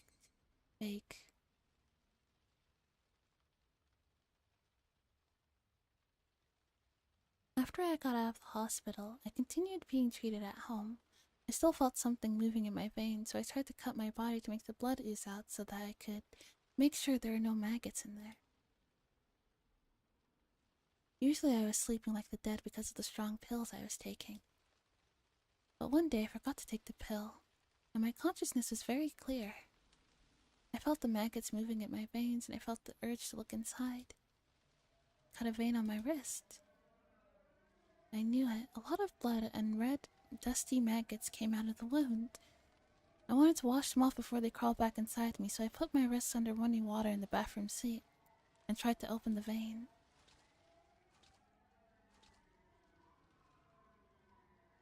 Water, blood, and maggots ran down the drain. Just like squeezing out the pus from a pimple, I squeezed the vein to get rid of the dirty blood and the maggots.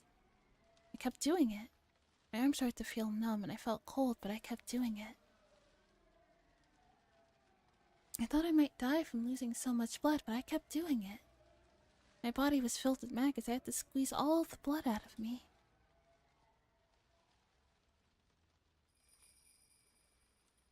And then a very bright light shone upon me. It was a very bizarre sensation. I had never experienced anything like it in my life. All of a sudden, the dark bathroom was filled with a bright light. It was very bright but gentle. It wasn't the light from the merciless fluorescent bulb. It was very warm and gentle. It was Oyashiro-sama. Orishio-sama was looking down at me with gentleness and sadness in his eyes. As he touched my wounds, the maggots started melting and disappeared right in front of my eyes. That wasn't all. All the maggots that were moving throughout all my veins disappeared too. Orishio-sama taught me. These maggots were the curse. The people of the demon's blood can't live outside of Hinamizawa. It's the rule. Unfortunately, you've been cursed. It's very sad and I feel sorry for you. There's only one way to save you. That's what he said. What should I do? The answer is very simple. All I needed to do was go back to Hinamizawa. I unconsciously knew that before I heard it from Orishio-sama. People who were born in Hinamizawa must never leave. But I broke Orishio-sama's rules and I left Hinamizawa. That's why my family was broken and I lost my mind. If I hadn't left Hinamizawa, nothing would have gone wrong. And so, I had to go back. Orishio-sama also told me this. You would make the maggots, the embodiment of the curse, disappear, but only temporarily because I lived far from Hinamizawa. After a while, the power of Orishio-sama would fade away, and the curse would start eating my body again. If that happened, the maggots would take over my body and I would go insane and die. I must go back to Hinamizawa before his power had pulled down the curse faded away. That's what Orishio-sama told me. I heard him tell me that. I should have gone back to Hinamizawa earlier. That's why Orishio-sama came to me to put his curse on me. But he gave me a chance. He gave me a chance to pay for my sin of leaving Hinamizawa. Dad, listen, Orishio-sama is going to help us. Let's go back to Hinamizawa. Hinamizawa is the place where we must live. If we don't, not only me, but you might be cursed too. Let's go back to Hinamizawa. That's the only place where we can live. We need to hurry. Hello, back. Orishio-sama kinda seems like a needy god, gonna be completely honest. He's always like, no, don't go, don't leave me. Kinda needy. Need to hurry, Orishio-sama's power will fade away and my body will be eaten by the maggots. Oh no, Orishio-sama is following me, he's telling me to hurry. He follows me everywhere and keeps telling me to hurry. He keeps apologizing to me for putting this curse on me. He follows me everywhere and keeps apologizing. I'm telling you the truth. I am. Why can't anybody see it? Why can't they see the maggots or Orishio-sama? Everybody's trying to fool me. I know they can see them too. Oh no, please stop. I don't want to get another shot.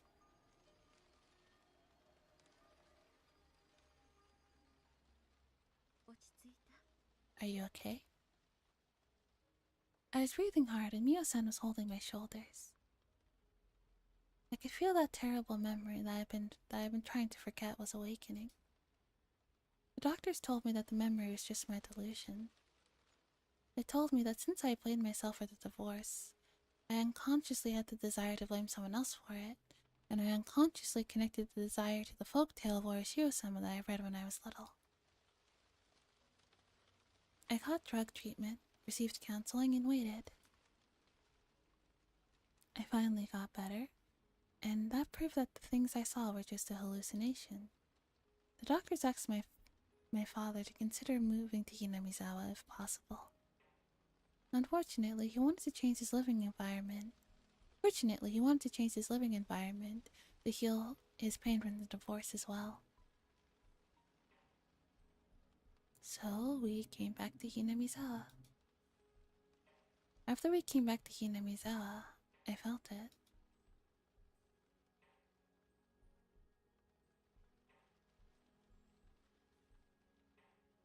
The game I was waiting Or Seiko came out yesterday. It's good. Oh, what's it about? I felt it in my bones that this was the place where we should live. I also felt Orishiro-sama's blessing. I definitely felt it. Felt the curse of Orishiro-sama starting to break. I was free. After I moved here, I went to the clinic in Gokura for a while. The doctor gave me some poisonous-looking pills, and I kept taking them for a while. Kept in a drawer by a giant lady. It's not an age game, surprisingly. Really? That's interesting. I need to check that out.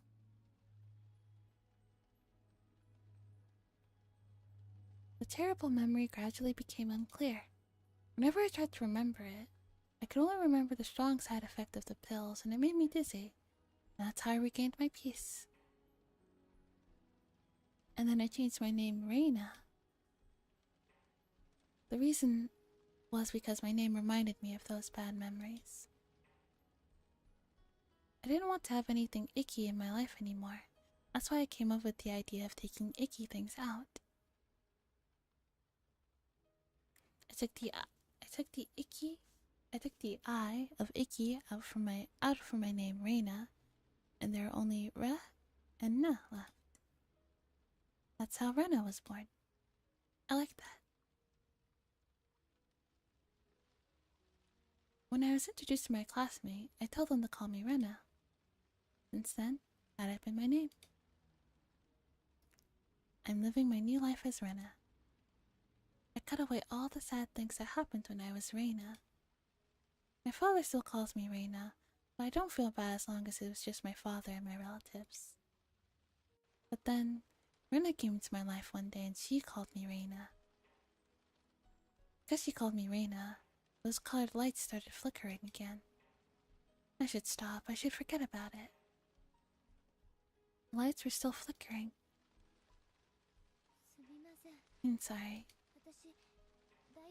Was I panicking that badly? You were muttering to yourself. I'm glad you calmed down.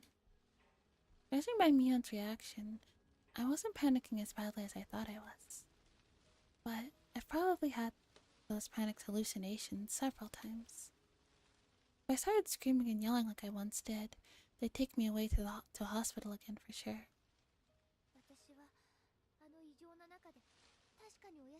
I'm certain I met Orishiro-sama. I saw the maggots.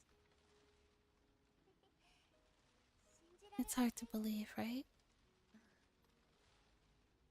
Mio-san smiled, looking a little confused. I couldn't blame her. I didn't expect her to believe it. I'm sure it was just a strange memory I created for myself in my hallucinations. Can't believe I can't trust myself. That's the worst feeling of all. Yuna-chan, first of all, you don't have to worry about anything. Yes. I'm talking about the curse you're afraid of, and the maggots you saw in your blood.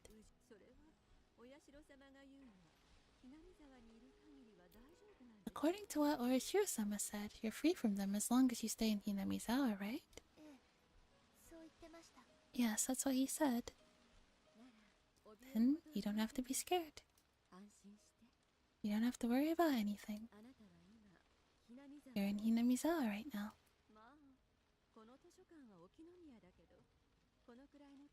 Well, this library is in Okinomiya, but it's very close to Hinamizawa. I'm sure it's okay with Orishiro-sama.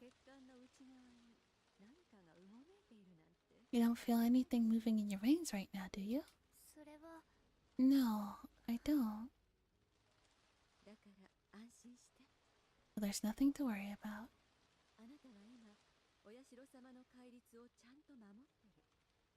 You're following Orishiro-sama's rules. There's nothing you should be scared of. Is there? Right? No. No. I didn't know until then that she was such a warm-hearted person. I met many doctors and talked to them about this, but they always ignored me and didn't really listen. All they did was give me a shot of the drug I hated. On the other hand, Miyo-san didn't deny my story or the existence of Orishio-sama. Good night, Arlie. Sleep well. The people in this village whispered behind her back that she's a little crazy. But she was actually a very kind person. I thought, Rena-chan, I believe everything you told me. Thank you so much. You're the first person to ever say that to me. So are you. You're the first person who didn't laugh at me and listened to me so seriously. I think we can be good friends. Miyo-san smiled, touching my head with hers. All their BFFs. Is she dead?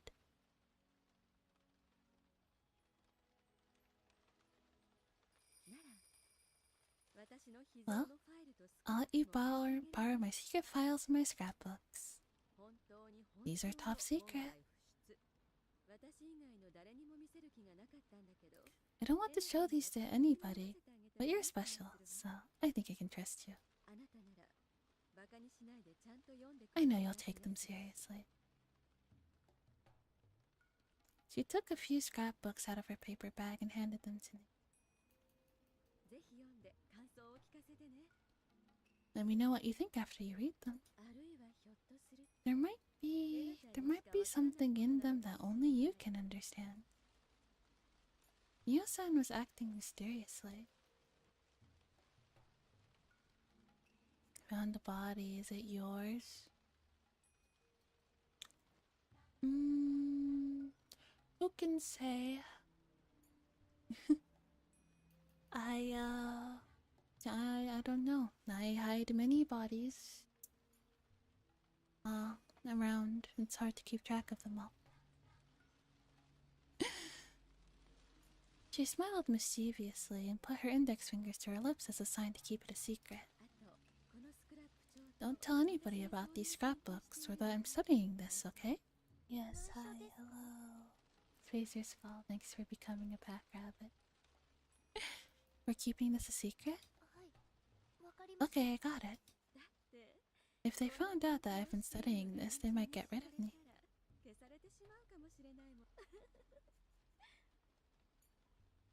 She laughed after she said that. They might erase her. That's what she said. And she went missing. She left me her scrapbooks. That's not all there is to it. Bruh.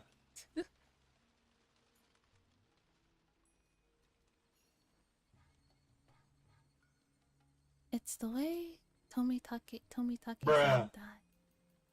Bruh, what is it?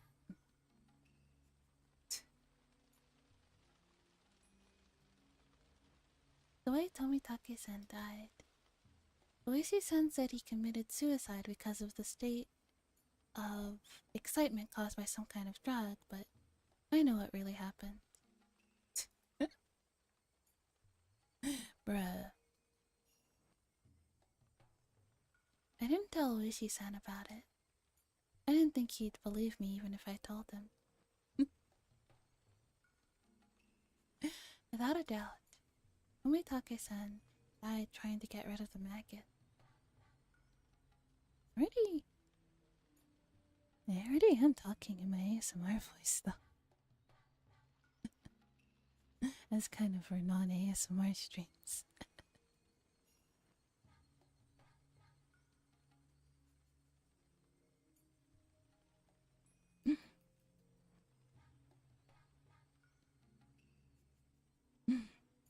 There's nothing other than the curse of Oishio-sama. To never leave Hinamizawa isn't the only rule of Oishio-sama. There are more. You might have broken one of them without knowing it. Oishi-san told me. Tomitake-san was taking pictures with his camera flash on during the sacred ritual dance. And some people got mad at him for it. Did Orishio-sama put his curse on Tomitake-san because he violated the sacred ritual dance? It might be for another reason anyway. He died from the curse of Oyashiro-sama without a doubt. Oh, hello, Teddy. Did that mean Oyashiro-sama put his curse on Mio-san too? Investigating the gods is the same as getting close to the gods. Thank you for the bit.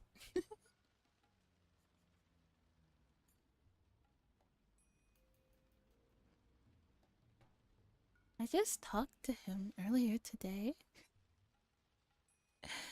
I talked to him earlier at, yeah.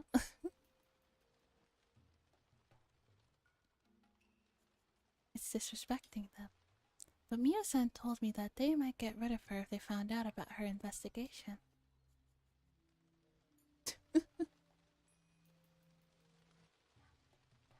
That's crazy.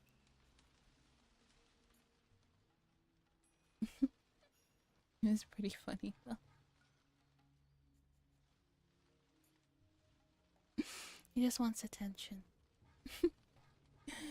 By they meant humans. Plus, according to her theory, the three families were in a conspiracy to revive the faith of Oyashiro-sama.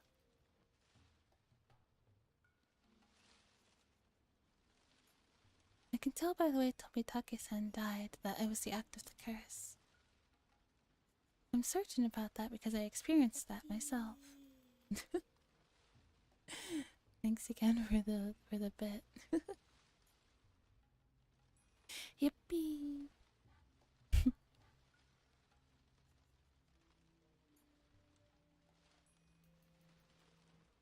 Oh yeah, I can set up a HUD command. That'd be pretty cute. Certain about that because I experienced the curse myself. At a first glance, it seemed incompatible with those conspiracy theories about human beings. I remember that Oishi-san gave me something. Told me something about about some kind of drug that can make a person commit suicide. Oh, whiny bits. Thanks again. Yippee.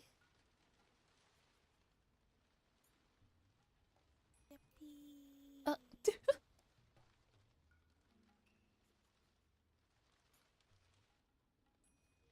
Oh, we hit the big goal. Thank you.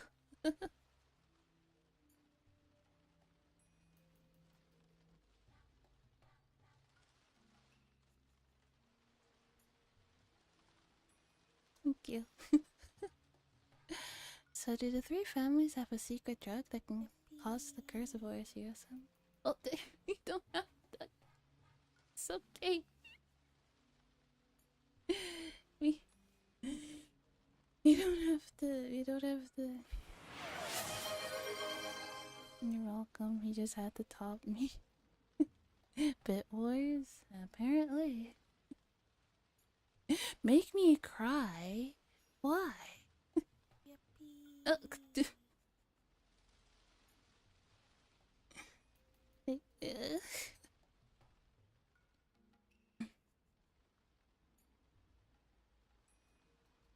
Is it good, Teddy? With a bunch of money, but I'm broke till tomorrow. Awesome. Cool. 1 million.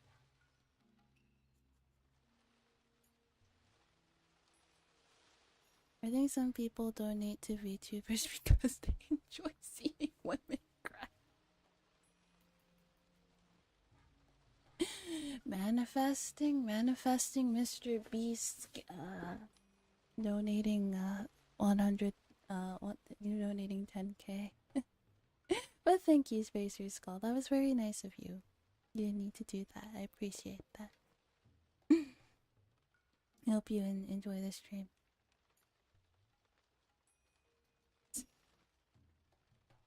I mean, well, it's not bad crying, it's happy crying, so there's that.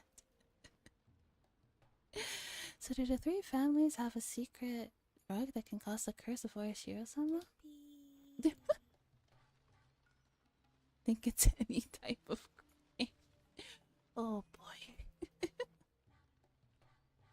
Thank you again, Spacer Skull. That's crazy though.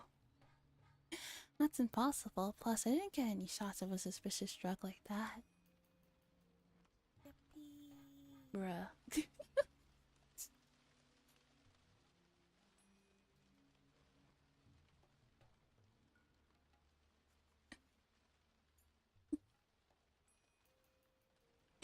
You guys are too much. Thank you, though. I had a normal life in Ibaraki. I wasn't involved with the Sonosaki family or the Kimiyoshi family. Oishi asked me for a favor.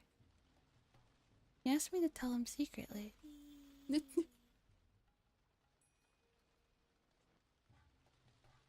69. 69. Nice. 69. Nice. The penny apocalypse. We don't even use pennies in Canada anymore. Oh, every penny goes to the debut, so hey, every penny counts.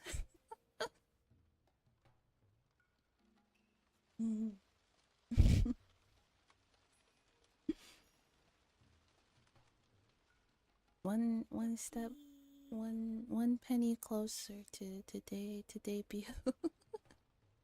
Thank you again.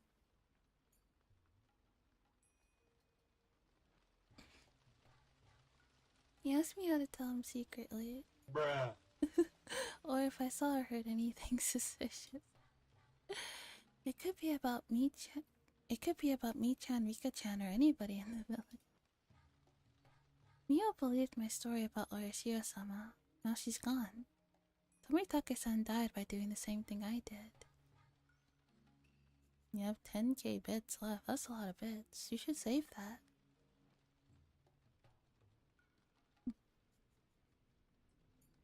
I don't want to get involved in the curse of Orishiro-sama. Bruh. Odie, if you dropped 10k bits, I think I actually would cry. I think I actually would cry on stream. Ugh, I've cried for less.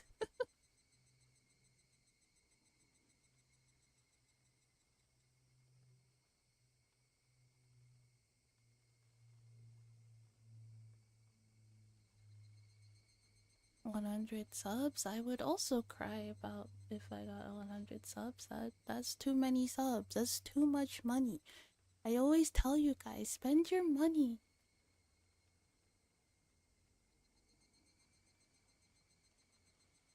Spend your money on things that make you happy.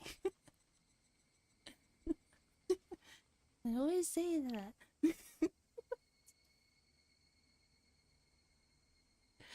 You're a good investment. Yes, but like, still. I'm just a girl. Bye, Spacer's Call. Thanks for the follow, and thanks again for the bits. I hope you have a good night. I'm just a girl.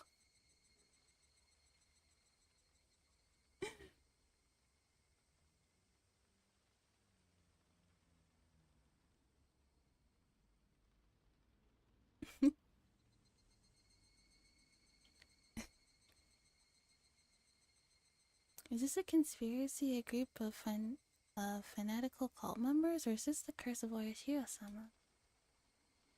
Is everything just a set of coincidences, or maybe it's a mixture of conspiracy and the curse? I don't know. Maybe it's the work of humans, the curse, or a coincidence? Oh no, even the light of the sunset is making me feel dizzy. When did the sunlight in Hinamizawa get so mean? Mio-san told me to keep our investigation secret. I have her top secret notebooks.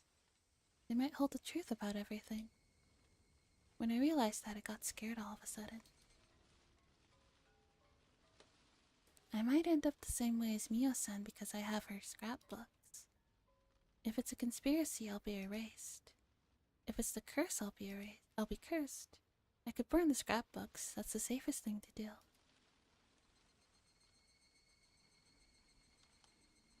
If I was a billionaire, I'd be like, you get 100 subs, you get 100 subs, you get 100 subs.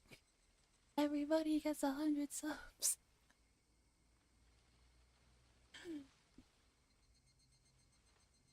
But Mio-san believed my story.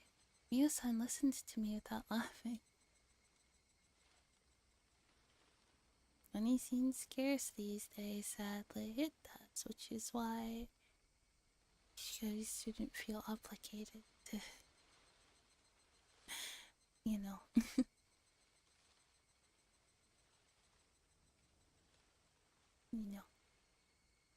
Money be tight. Never intentionally make you cry in a happy way, but one of these days I'm gonna drop a huge donation. You might freak out a little bit, but it's gonna be okay, cause say you're big. Bruh. That's fine.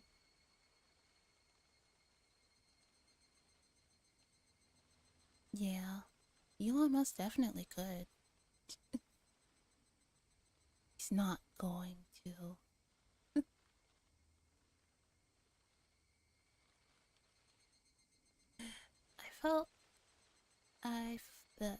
It feel wrong to burn them without taking a look. If it's a conspiracy, I have to expose it. If it's a curse, I have to break it. I shouldn't run away. Hey, Elon, it's me. Elon Musk.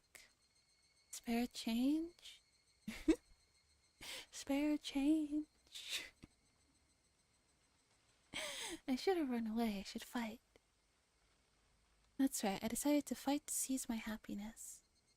I shouldn't give in to misfortunes. I have to fight.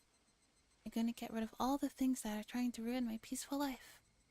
I'm going to read her scrapbooks when I get home. I started walking faster.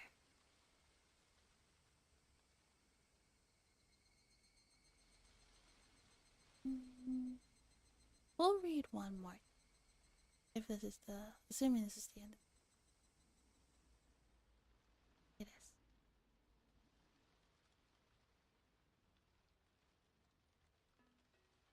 Lunch takeout. Pendant. Corrida Mental Clinic. Hello.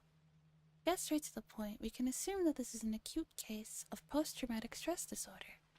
The patient is subject to tremendous stress because her parents settled divorce and is being forced to live with either her mother or her father.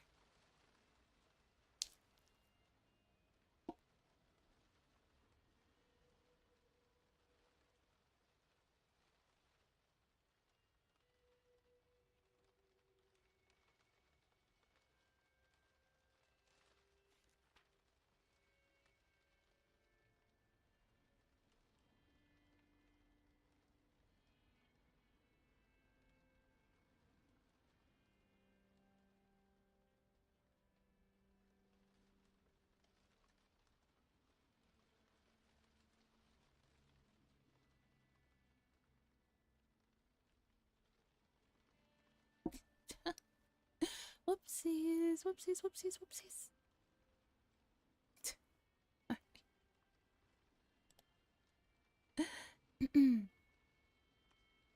The patient is subject. Yeah, sorry. My mom walked in.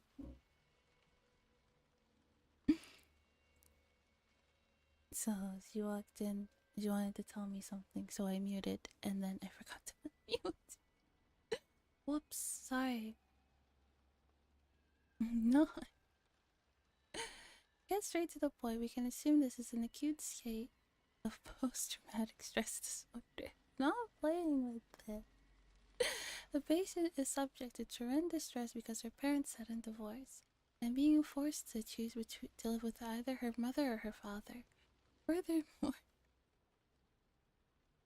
Yeah, shiny button must push. Furthermore, the patient firmly believes that she is responsible for her parents' divorce, which further drives her to self-mutilation. The patient's largest shock stems from a sense of betrayal of her own household, which she believed was an absolute safe haven. Henceforth, there's a high probability that the patient will resort to psychological defense measures to protect her family. For example, she might feel high disdain for any person of the opposite sex who approaches her father. She might feel uncomfortable about having other people in her home. She may also display eccentric behavior in order to keep people away from it. Example of the latter, there are reported patients unconsciously bringing home garbage. Oh, that's interesting. So, her not liking her dad, because you know how like Rena likes to go to the dump and like bring home stuff that she says is cute?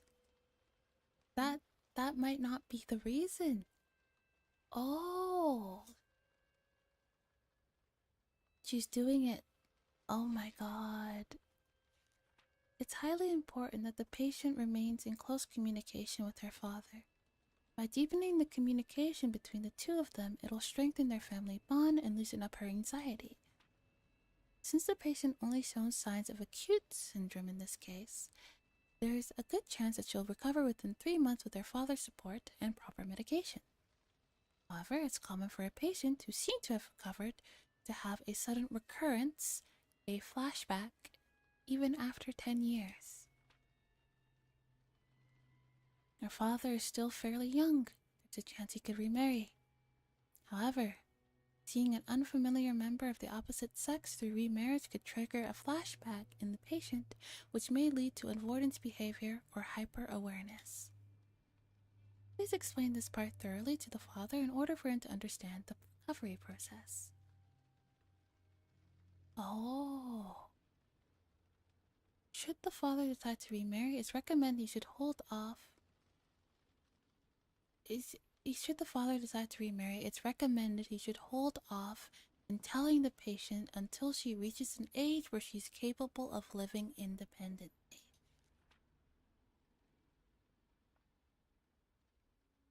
Also, the case of the patient's psychosomatic self-mutilating behavior, delusional parasitosis, seems to be its own culture-bound syndrome. The patient blindly believes that leaving her home village will cause a curse, and this curse was the cause of her parents' divorce. We believe this is a subconscious defense mechanism to reduce her mental trauma by shifting the blame from herself to the village's curse. According to the patient's statement, the culture of her home village is extremely strict and exclusive. The patient believes there's no way to be saved from the curse. They just explained everything, yeah? Pretty much.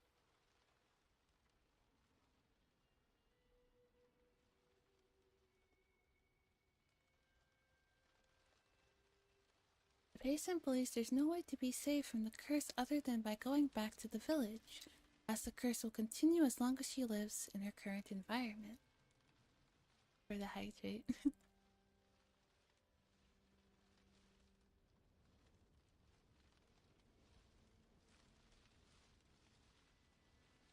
Through this, we see an inclination of schizophrenia and believe the chances are high that the patient...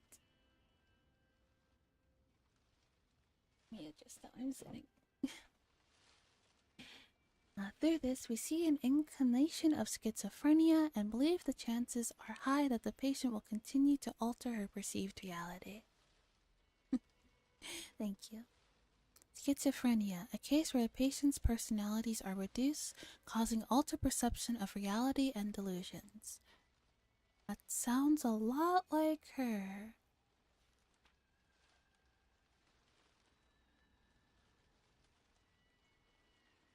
Her delusion about the maggot strolling in her blood is a perfect... Oh. Haru, thank you for becoming a pack rabbit. Welcome. Her delusion about the maggots dwelling in her blood is a perfect example and is also the cause of her psychosomatic self-mutilating behavior. When a delusion involves psychosomatic self-mutilating behavior, it's extremely dangerous. I highly recommend for the father to move back to the village if he's financially capable. Allowing her to live with relatives in the village might also work. If such a strong belief can induce symptoms of such a self-mutilation, then there might be other cases similar to this one.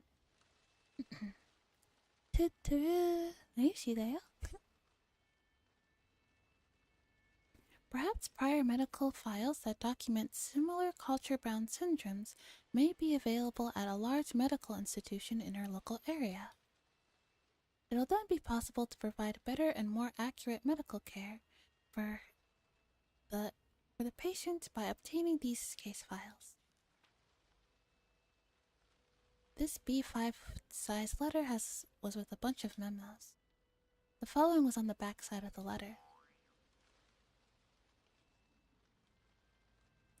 1 chukadon, 3 Shanghai style gomoku yakisoba, 1 large fried rice. So, like, on the back of all this important medical information, someone just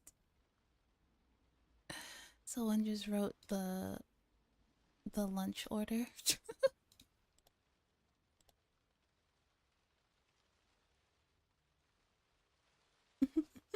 I mean, you couldn't find a piece of paper. And it's like, I need to write it down somewhere. Reminds me, I bought Science Gate, still haven't played it. Same with Zero Escape and Isomnium. I'm pretty stuck on 100 line now. It do be like that.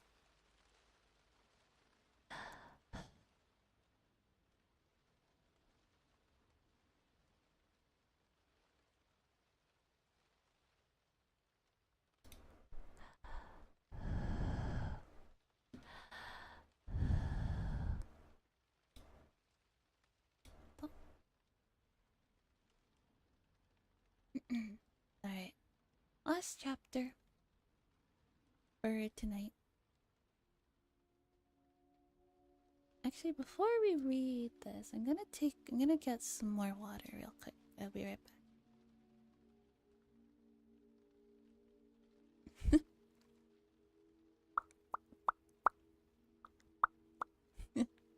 Okay, I'll be right back.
Clear my throat. That's a good boy. Thank you. Alright.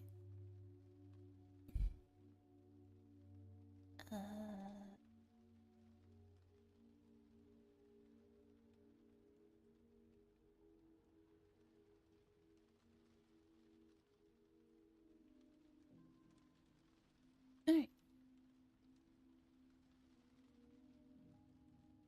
You have 100k points?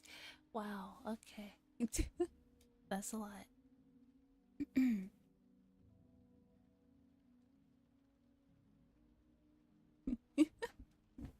Yeah, did I do a good job with that?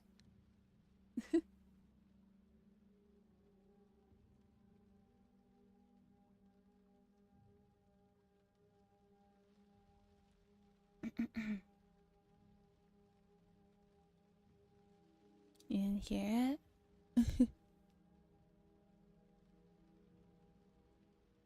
Alright.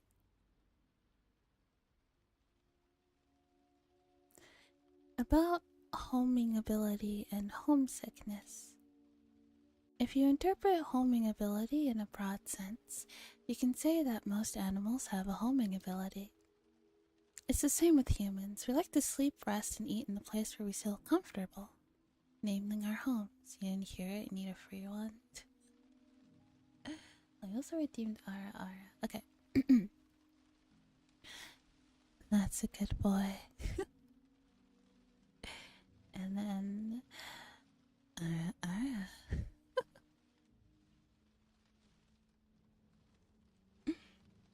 It's the same with humans. We like to sleep, rest, and eat in a place we feel comfortable, namely our homes. I tried.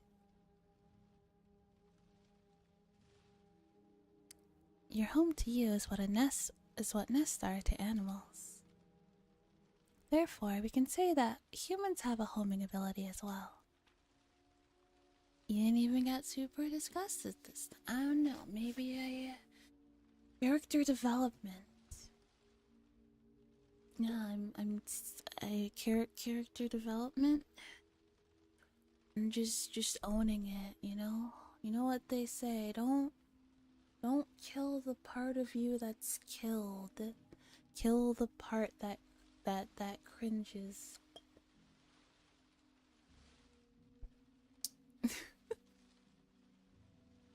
Yeah, words to live by. It's my creed, along with 1-800 don't get involved. It's a very good service. You call it, you call the hotline and they tell you to mind your own business. Anytime you feel like meddling in affairs that don't concern you, 1-800 don't get involved.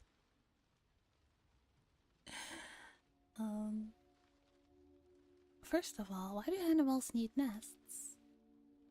The answer is the same for humans.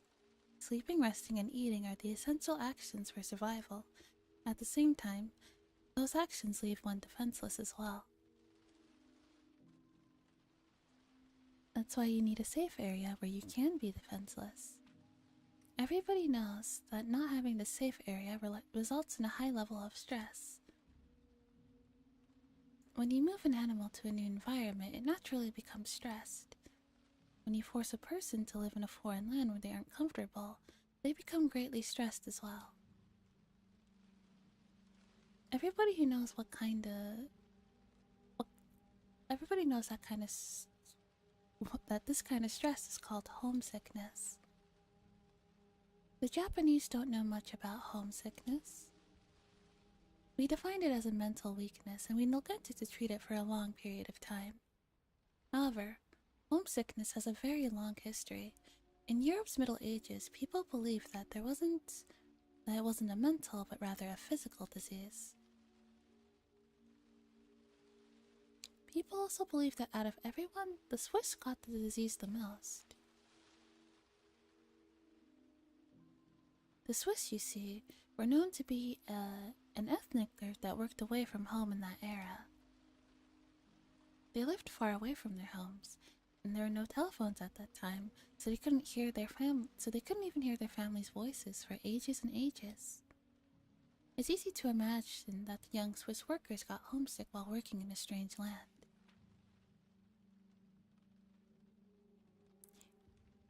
These Swiss got homesick and wanted to go home, but they couldn't because of their jobs. The conflict made them weak physically and mentally. Some of them went crazy and tried to escape from the reality by committing suicide or running away. The Swiss at the time were very superstitious, and many folk remedies and occult-like treatments to prevent homesickness went around.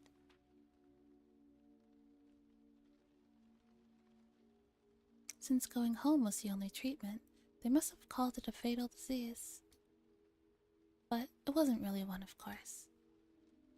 Specifically, homesickness is a sign of that human homing instinct. Your brain desires to go back to your safe area, namely your home.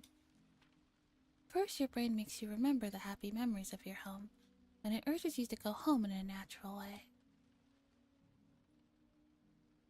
But when reason stops you from achieving your desire, your brain starts sending unnatural signals to your body. As a result, your body gets weak, and it makes it more difficult for you to live in a strange land. In the end, you have to bend to reason in order to achieve your desire to go home. So homesickness is born from our homing instincts. And the stronger one's homing instinct is, the stronger their homesickness.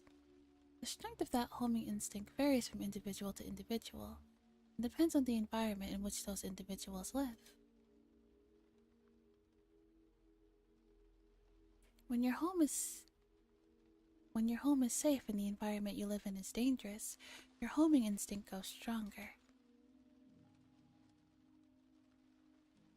On the other hand, when the environment you live in is safer than your home, your homing instinct becomes very weak.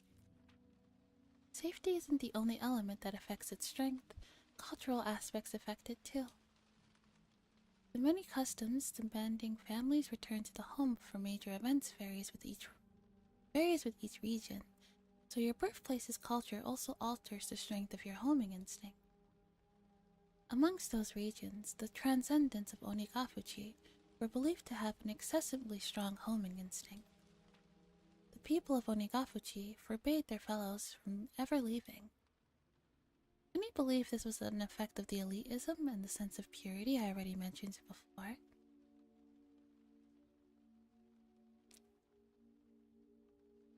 People today still believe strongly that Oyashiro-sama puts its curse on you if you break his rule and abandon the village.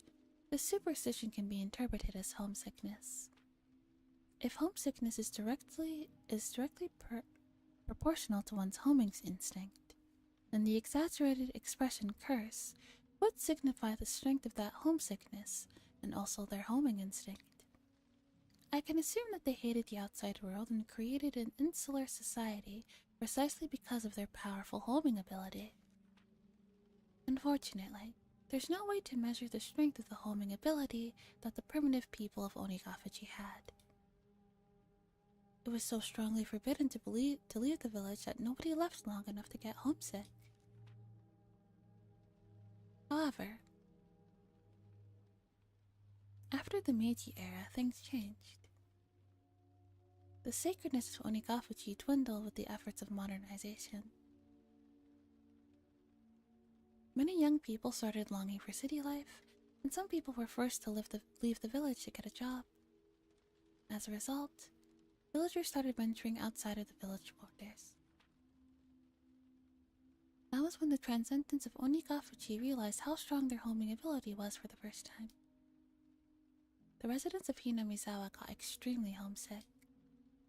After a while, people started to call this homesickness the curse of Oyashiro-sama. It became rumored that a person who left the village to get a job in a strange land was cursed, that he went crazy and died, and that people who left the village started coming back either to it or the nearby town. Their homesickness and their homing ability were very strong because of their culture. It's reasonable to think that these were cultivated by the unique religion in Hinamizawa, namely the cult of Oyashiro-sama.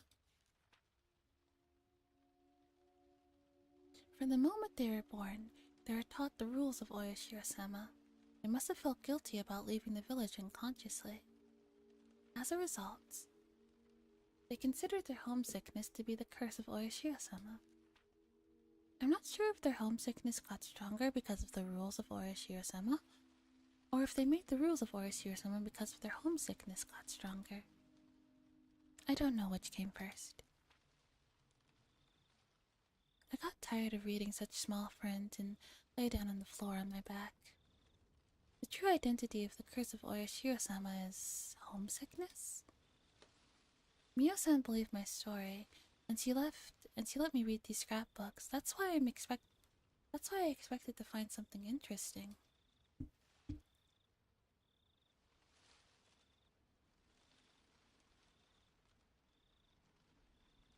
But saying the answer to it all is homesickness, which many doctors told me so many times at counseling, I'm a little upset. The word homesickness can't explain the extraordinary experience I had. I saw Oyashiro-sama come down to me from a bright light in the bathroom.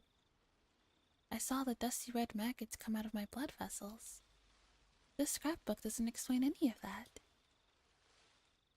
Well, apparently the answer to that is early onset schizophrenia. Schizophrenia usually develops in a person's early adulthood, but it can happen when you're younger. And I think that's what it is.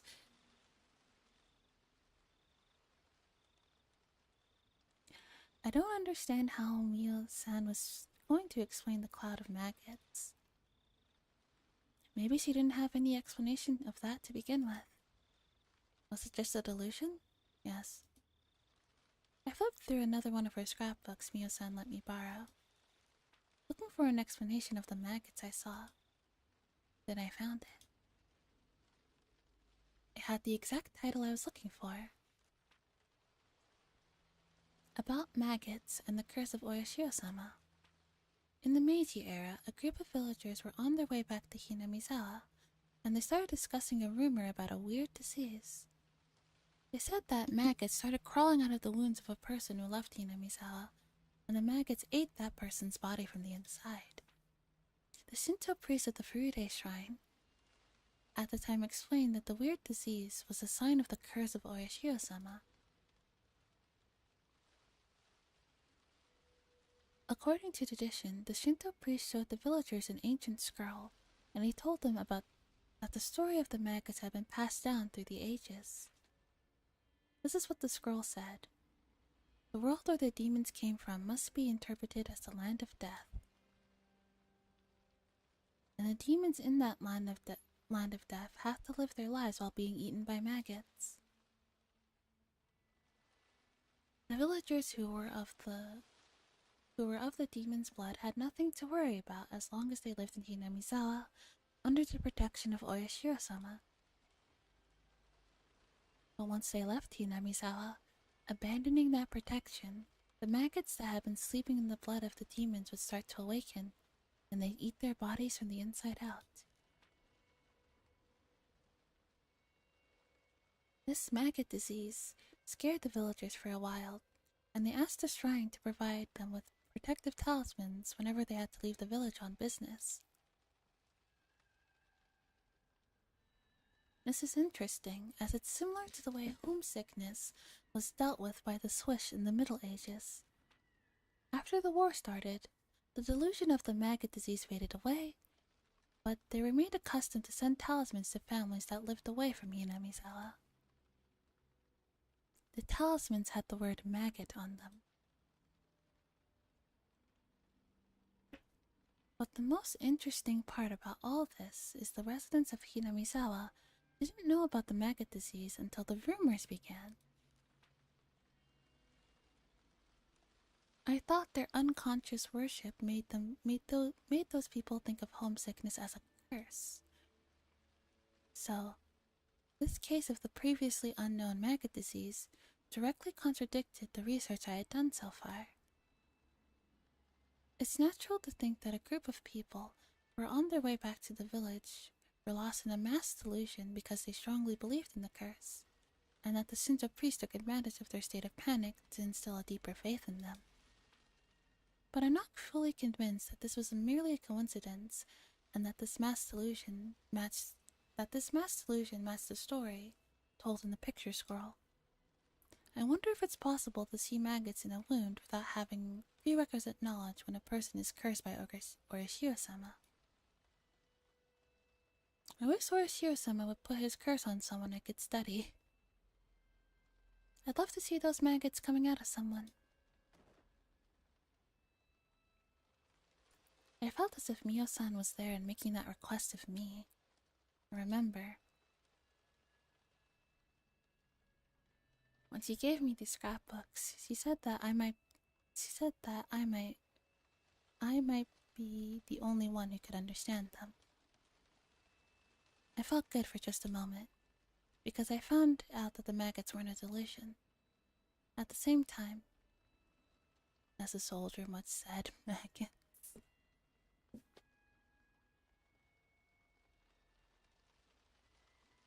It destroyed my excuse that it was a delusion. The maggots weren't a delusion. They were there. All of a sudden, my wrists, elbows, inner thighs, and neck started itching. I felt the urge to cut open a blood vessel, but I quietly held it down. I remember that Mio-san looked very serious when she talked to me about the maggots. She must have thought it was creepy. So did I.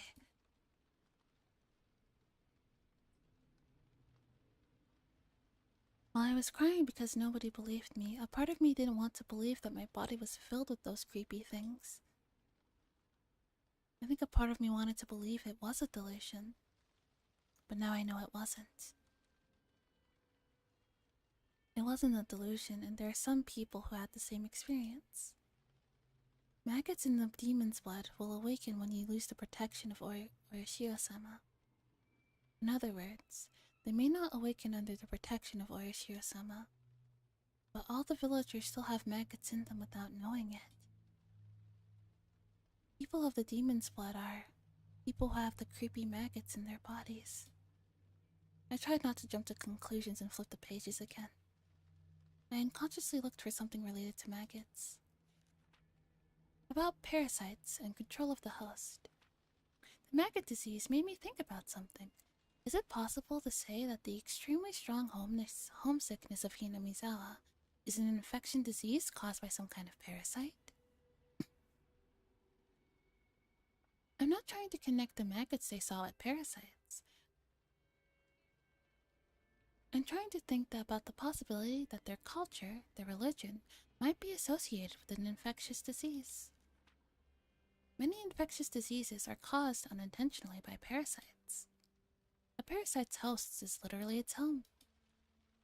It wants to live within the host's body for as long as it can.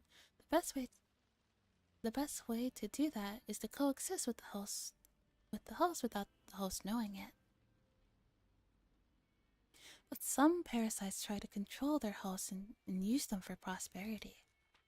For example, some parasites have an ability to control their hosts in order to force them to be eaten by a superior host. A typical example is the Dicrocilium dentriticum. It uses snails or ants as intermediate hosts. Reading a whole book within a novel. It's a novel within a novel within a novel. Novelception. And it forces them to move the upper side of vegetation so it's easier for a superior host to consume it. One parasite that controls more complicated animals is called Toxoplasma gondii. It uses mice as immediate hosts, with the superior hosts being cats.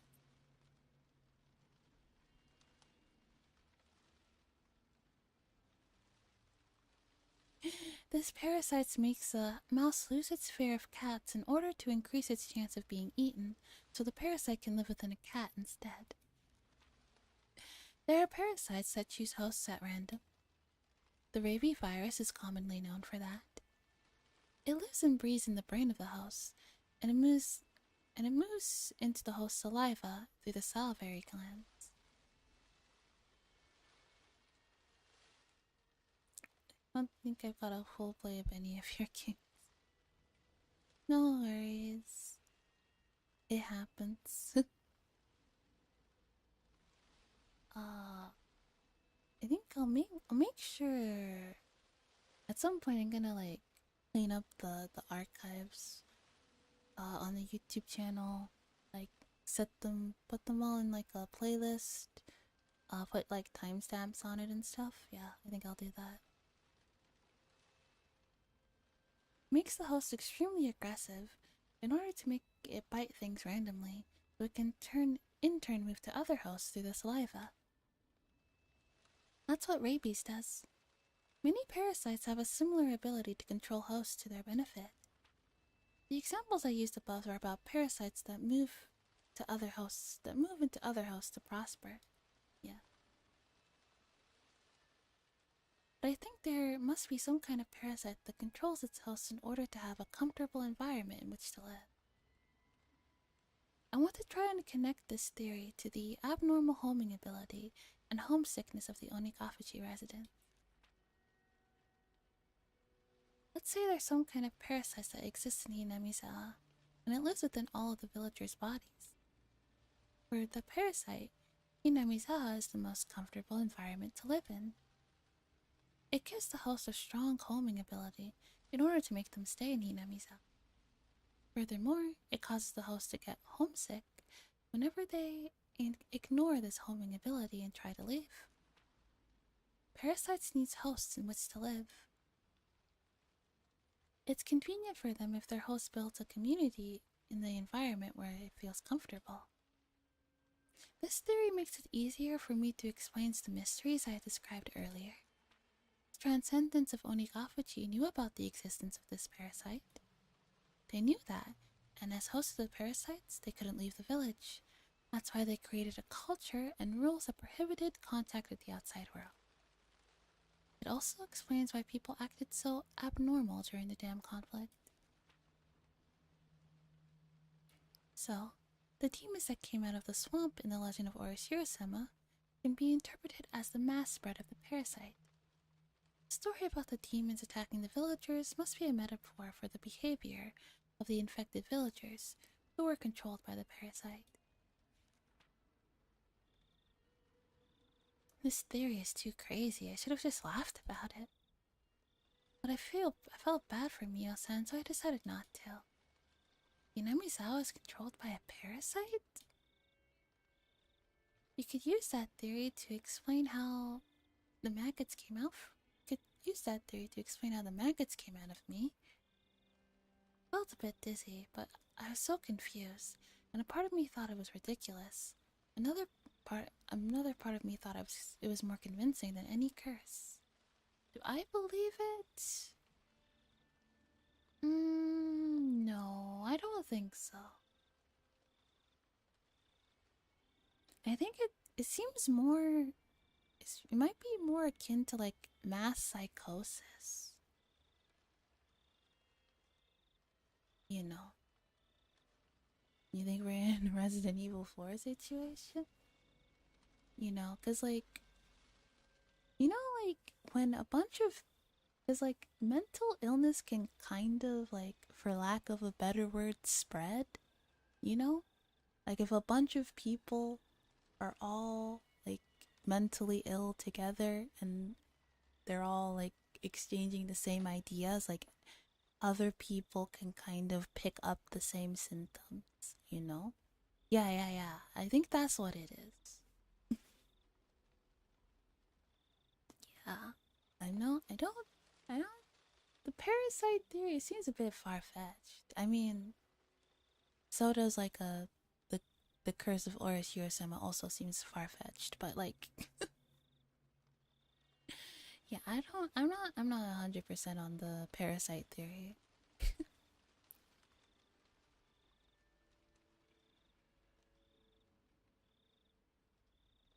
I will say the parasite theory does make a little bit more sense than the curse, but like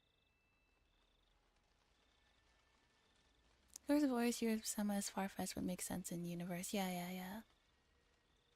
The thing is, does the Curse of Orishiro-sama exist in universe?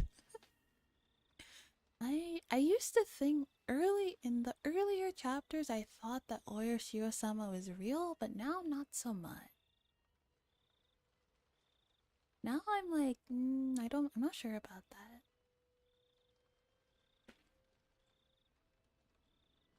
But Miyo-san was probably erased because he wrote these scrapbooks.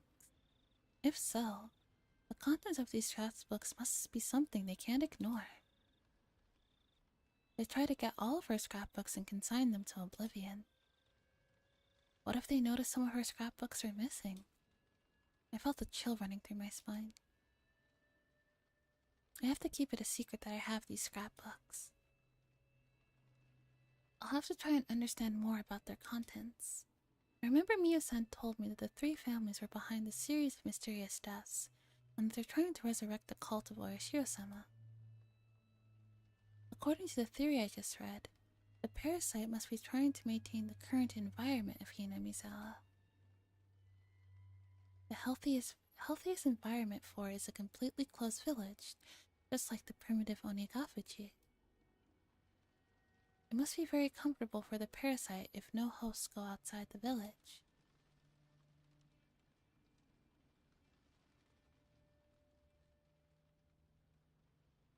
Kind of funny how both Rena and Shion build an amicable relationship with Takano and take her seriously. Yeah, it's very true. They both like believe what she has to say, and they both like read her scrapbooks, and they're like, oh, she might be onto something here. They don't even like villagers who often leave the village to go shopping. That means the parasite will try to goad hosts into resurrecting the cult of Orishiro-sama. Also, something that I've noticed, like in the earlier chapters, Rena's text was like a lighter pink, but like over time it's gotten darker.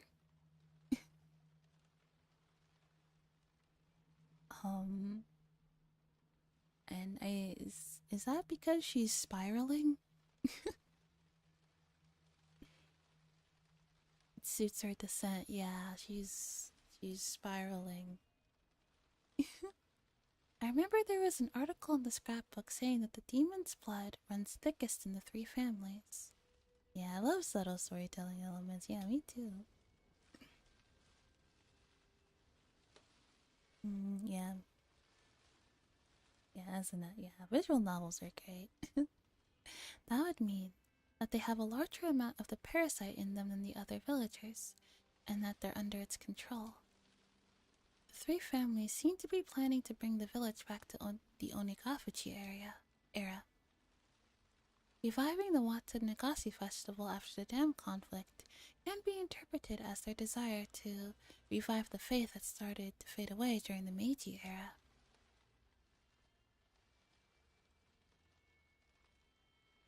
The three families, especially the Sonozaki family, have great influence over the region and the public organizations.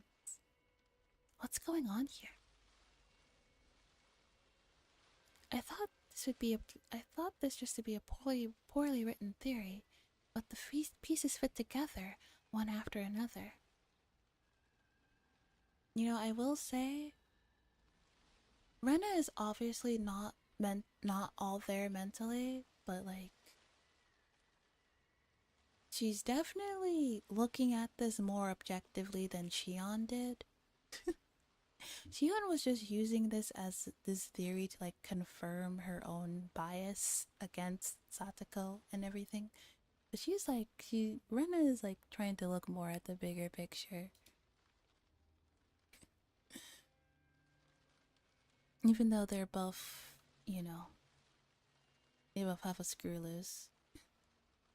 Yeah, Sion just basically using it as justification for a rampage, yeah.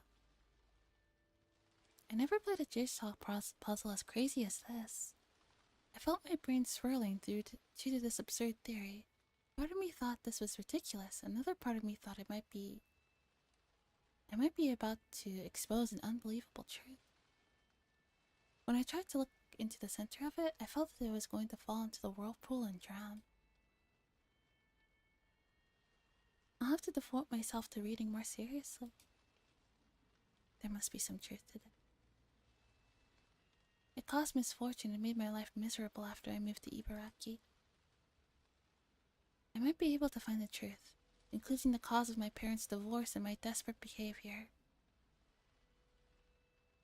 Your parents got divorced because your mom was a hoe, Rena. I'm really sorry. There's nothing deeper about it. Your mom was just a hoe.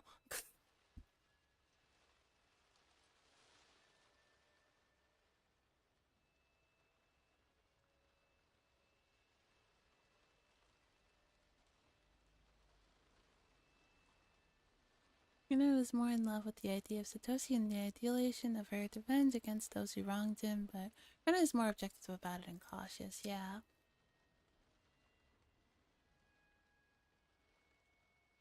Yeah, because this is why I was so excited to read this arc, because throughout the other arcs you get little glimpses of how, like, calculating Rena is, how smart she is. And like I'm at, and this arc you get to like really see it firsthand and see how she thinks, which I like.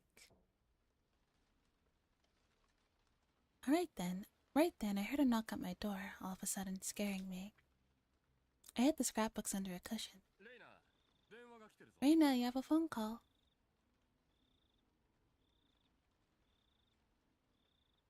Yeah, people who aren't familiar with her think she's just kind of an airhead, but she's as sharp as her billhook, yeah. Yeah, nothing gets past her. A phone call? This late? Who is it? It's from a bookstore. Did you order some books? They said they were Oishi-san from the Okinomiya bookstore.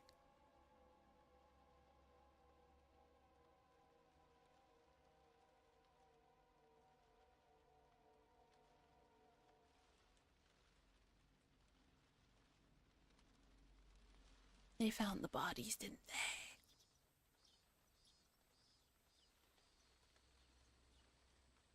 I opened the windows, but but all they let in was the heat and the cries of the cicadas. It's too hot.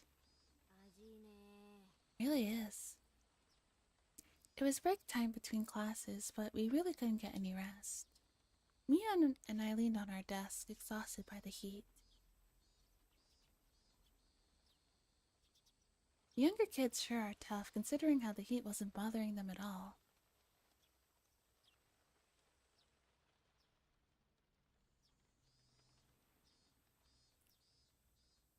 Bodies? What bodies? There are no bodies. They definitely didn't maim and kill Teppei and Rena and bury them. There are no bodies. You're crazy. Yeah. Of course. Yeah, there are no bodies. No bodies buried? You mean the bodies that were not buried in the Yogochi forest? Because that don't, there's no point in looking there because there's no bodies there. Why would you even think that? There's nothing there. They're running around the classroom despite the temperature.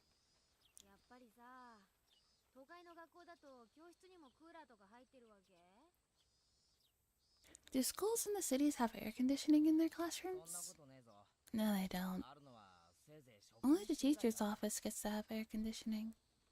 It's like a totally empty space, but you should leave it alone anyway, just because nature's beauty. Yeah, of course, don't disturb it. Why would you just go around digging around in the woods for no reason? That's so silly. There's nothing in there. It's just woods. Like, Don't just leave it be.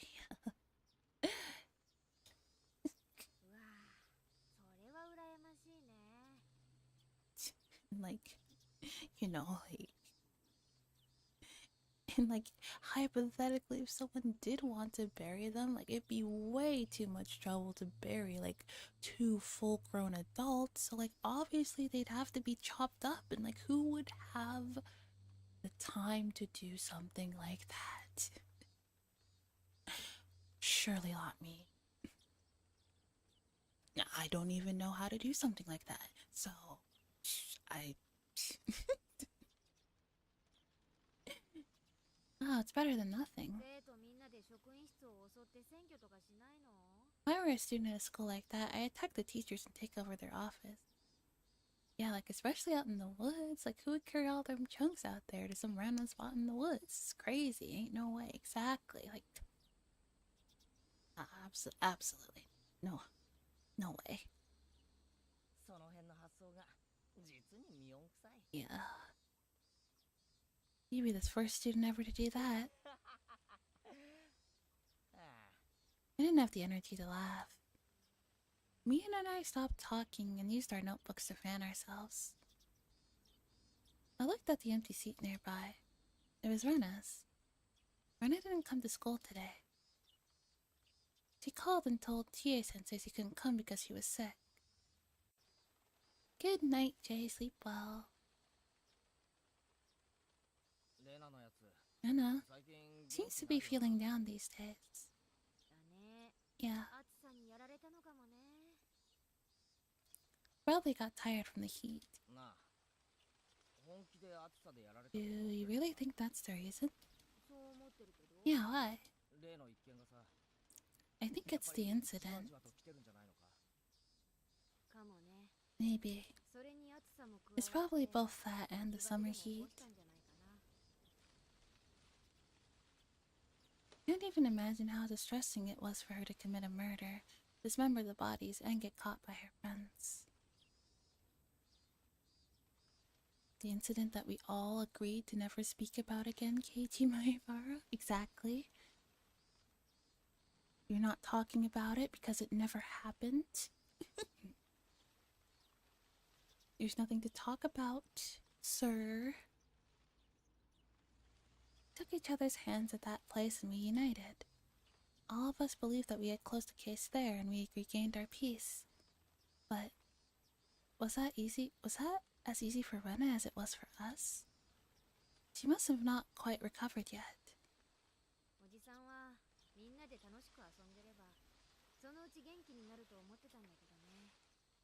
This old man thought she'd get over it if she played along with us.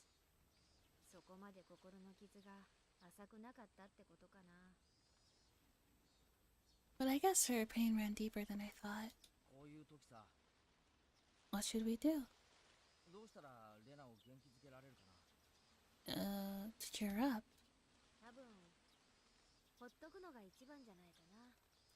It's best to leave her alone, I think. Hey, are you sure about that?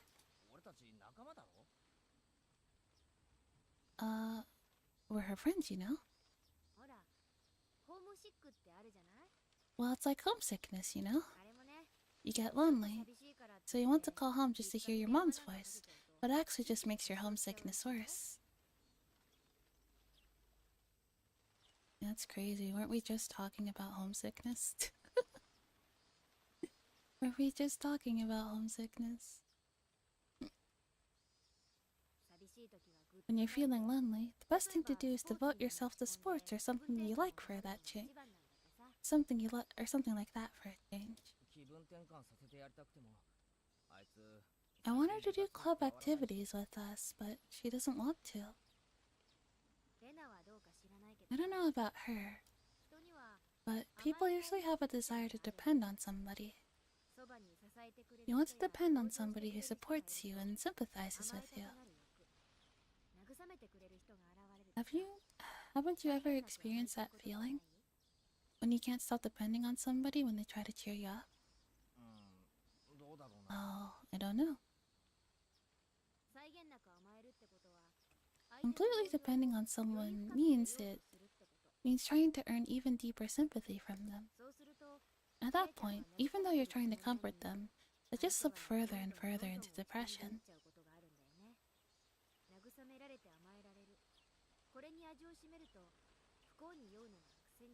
By finding initial success through relying on someone and receiving comfort, they grow addicted to indulging in misfortune. I think Rena knows that too. That's why she wants to be alone right now. Mion, I get what you're saying, but I personally don't think Rena should be left alone in the state that she is. Somebody should definitely check up on her. Like, under like normal circumstances, under like if this was like a different situation, it'd be like, yeah, you know, like let's not. She just needs some space. She'll be fine, you know. Just let her sort her shit out, and she'll come hang out when she feels like she'll hang out when she feels like it again. But no, she needs to be like. No, she just needs a hug and hey, stop reading the crazy blonde lady's notebooks, okay, baby? Yeah. You wanna go out for some ice cream? Yeah, let's go out. Let's get some ice cream. You know. So let's not. It's okay. It's okay. You're a good girl. Let's not. If she wanted to depend on us or get comfort from us, all she'd have to do is stay with us and cry all the time. So how can we cheer her up?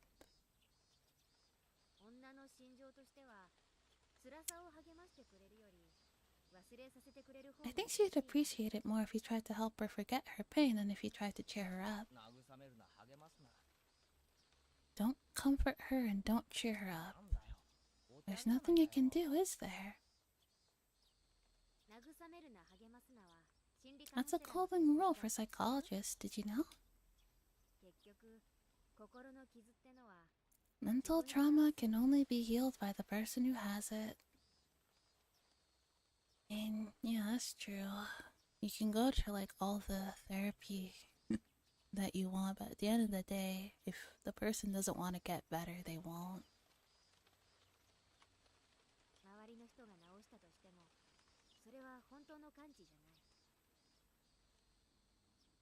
If someone helps a person out of their mental trauma, even if they succeed, that person won't be completely healed. I bet if Casey gave her a hug and a kiss on the forehead and told her everything was gonna be okay, that'd probably go a long way. Yeah, absolutely. like what Mion's saying is would be completely valid if the situation wasn't what it was. Like, she's like, no, we just need to give her some space. You know, she needs to sort her own shit out. We can't coddle her. She'll be okay. But like, no. She's spiraling. She's heading into the dark side, the shady part of the Lulu town. And we can't do this.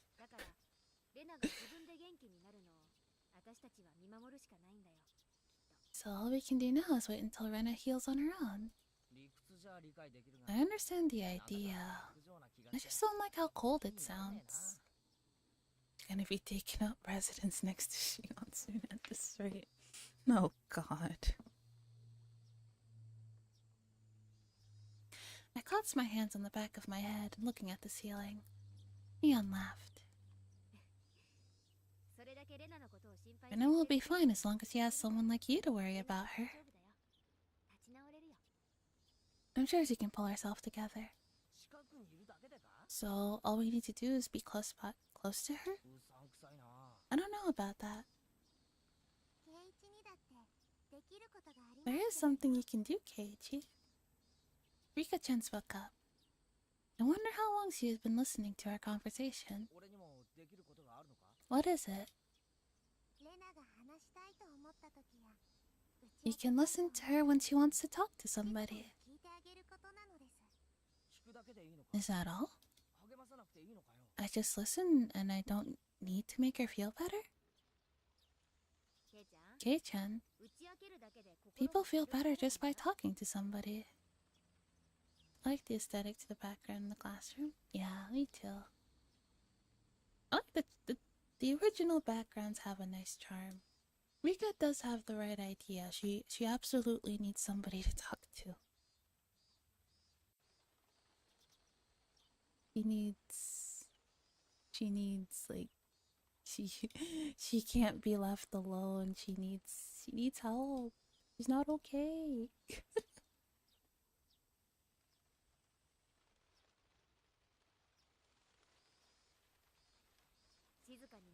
Sometimes all they need is someone who does nothing but listen quietly.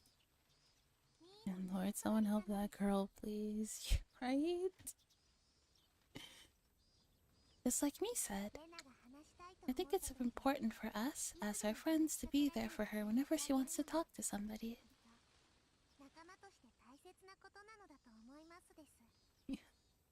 Mion and Rika-chan were absolutely right. I was going to pat Rena on her shoulder and tell her to cheer up when I saw her next, but now I know that would have been one-sided on my part. Rena doesn't want to feel down herself. She wants to cheer off if at all possible. If I cheered her up irresponsibly, she'd be very disappointed because she'd think I didn't understand her pain. You're right. I guess I wasn't even trying to understand how she felt.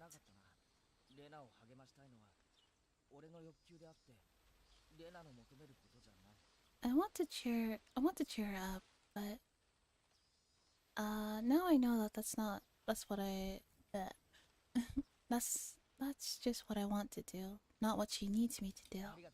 Thanks, you two. I think I finally understand. On that day, I thought I cheered her up, but I started to doubt if I had reached her heart. I must have been dragging her someplace where I wanted her to go. I wasn't on her side in the real sense of the term. All of a sudden, Rika-chan patted my head. Don't worry. We all know that you're on her side. What? Did you say something? Did I say something out loud again? It did reach her heart. The whole tongue is twisted. Yeah. Hey-chan, you really did give her great strength on that day. Well, now that I think about it, what you said on that day was more than a little theatrical. Keiichi doesn't have inside thoughts. He does not, no. For better or worse, he's transparent.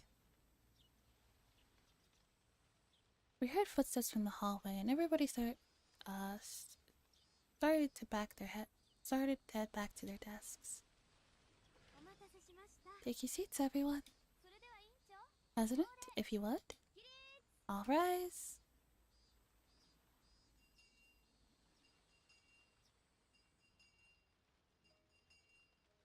We didn't have a club meeting that day because Rena wasn't around.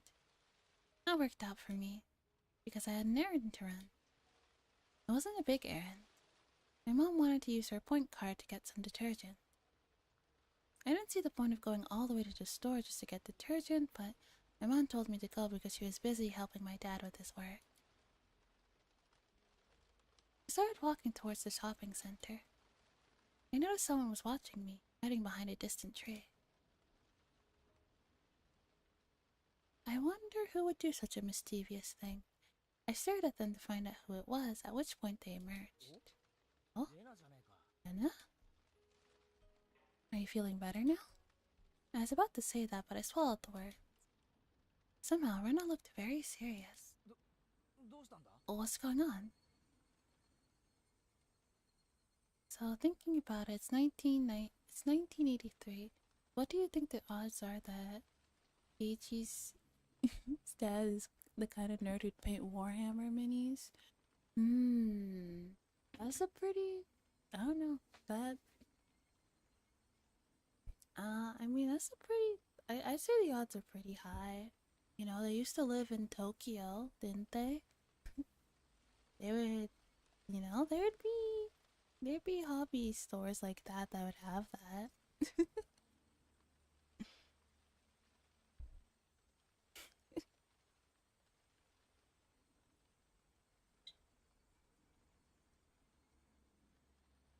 DK started in 1980?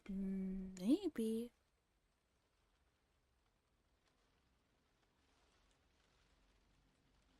What's going on?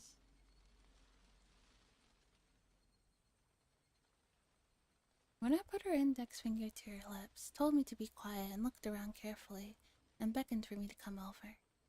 I had no idea what was going on, but I swallowed her instructions, shut my mouth, and ran to her. Rena gestured for me to squat down to hide in the shadow of the bush. I didn't know why I had to do that, but I could ask her the question later. I just swallowed her orders for now. Rena looked like she was making sure no one was following her.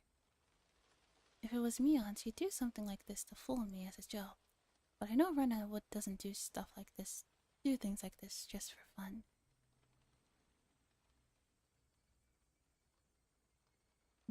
Alright, don't screw this up. Give the crazy ginger a hug. Tell her everything's gonna be okay and that you're there for her.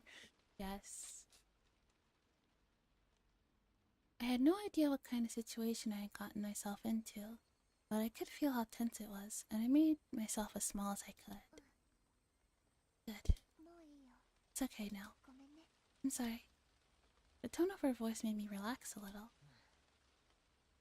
What's going on? I think someone has been following me. What? What follower? When I thought about it, I realized how stupid the question was.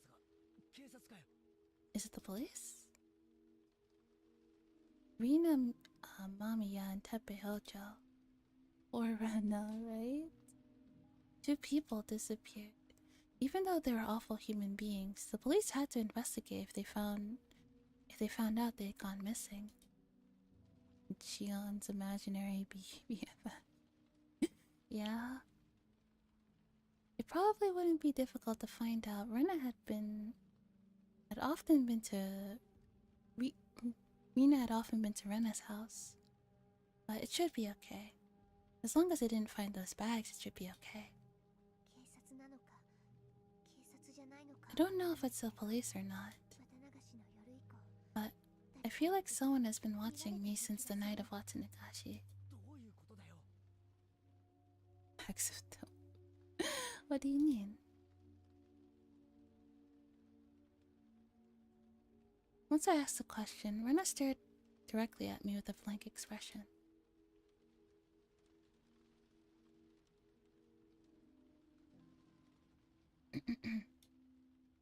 Her eyes looked as though they were evaluating me. She stared at me as if assessing whether I was worth talking to about something very important. Rena squeezed her wrist tightly, and then started talking in a whisper.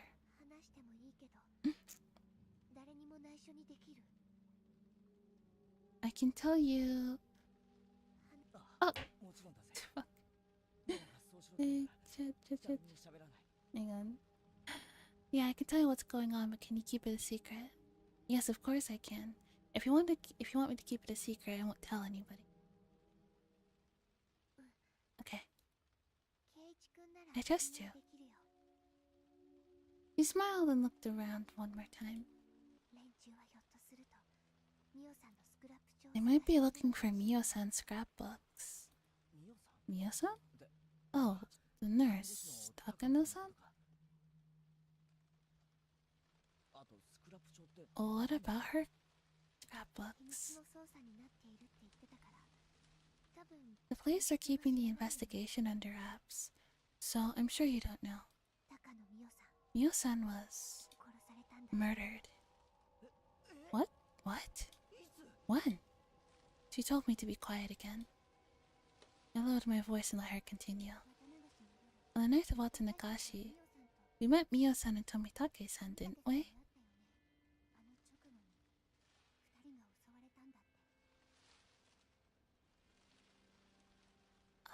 didn't we? They were attacked right after that.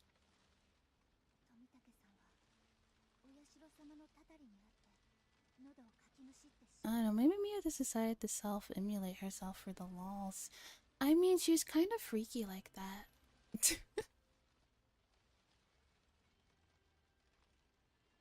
She's kind of freaky like that.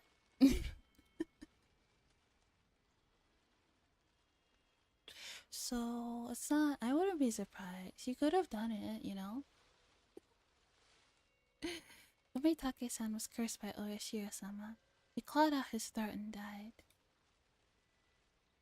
Turns out her and Tomitake-san were getting freaky with the gasoline and it ended badly. Mayhaps. Mia-san was burned to death in the mountains of the Gifu prefecture. Is that true? I mean, nobody told me about that. I know. That's because the police haven't disclosed their investigation.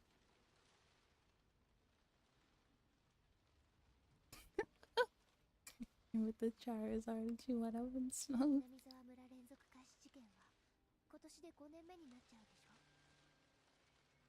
These cases make the 5th series of the mysterious deaths.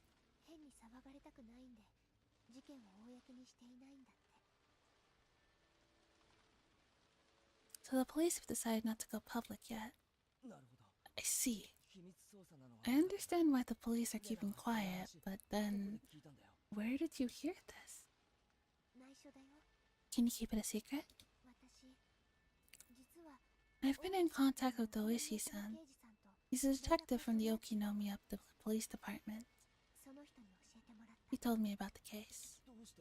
Why did he tell you? I know. He said he told me because he could trust me. I was dumbfounded to hear all this, but I knew she wasn't lying. If it was Mion, she'd be sticking her tongue out by now. But Brenna wouldn't make a joke out of something like this. I think the reason why Mio-san was murdered is because of her research. Do you know she was doing ethnological research by studying the history of this village? I heard something along those lines.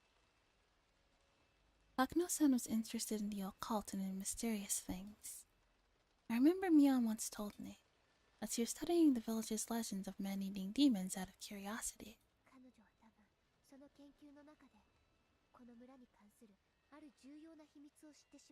I think she discovered a very important secret about this village through her studies. Or maybe she wasn't even close to the truth, but they thought she was. Wait a second. What's the secret of this village you're talking about?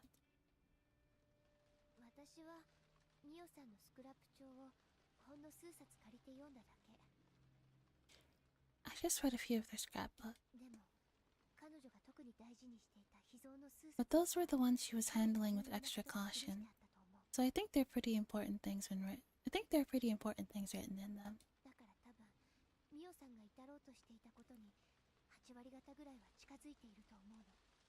I think about 80% of what Mio-san was trying to uncover. But if it's true, it's almost too crazy to believe. Right now, I'm trying to find out whether Mio-san's theory is right or not. So what is it? What is the secret of this village? What would be so important that you get killed just by knowing about it? I gasped the moment these words left my mouth. My friend had told me I might get killed too. I don't want to tell you yet. I promise I will once I verify things. Because it's really crazy. Too crazy to be true.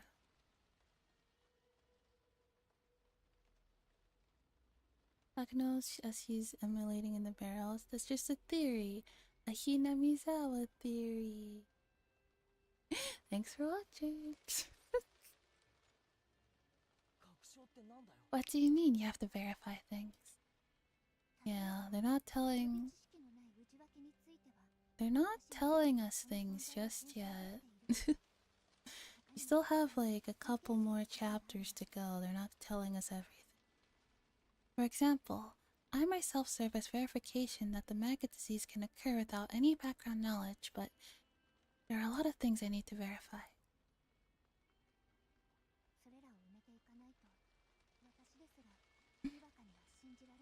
They sound too crazy to be true, but I can hardly believe them if I don't verify that they are. Maggots? I was totally lost now, and I wanted to ask her some questions, but I decided not to cut in. It was so hot outside. But Rena held her arms as if she was cold. Rena, I'm always on your side. You can trust me. Thank you. I really appreciate that. It is very... From her expression alone, I could tell that she really meant it. I could also tell that she was involved in something very big, and that she felt lonely, because she couldn't tell anyone else about it. I had to be on her side while she was going through a difficult time. You shouldn't tell anybody that I met you here today.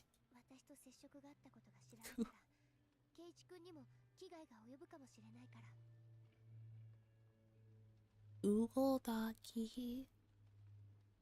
You shouldn't tell anybody I met you. You met me here today. I might try to hurt you if you find out. Okay. Isn't there anything I can do to help? Not right now. But it's very reassuring that I can ask you for help when I need it.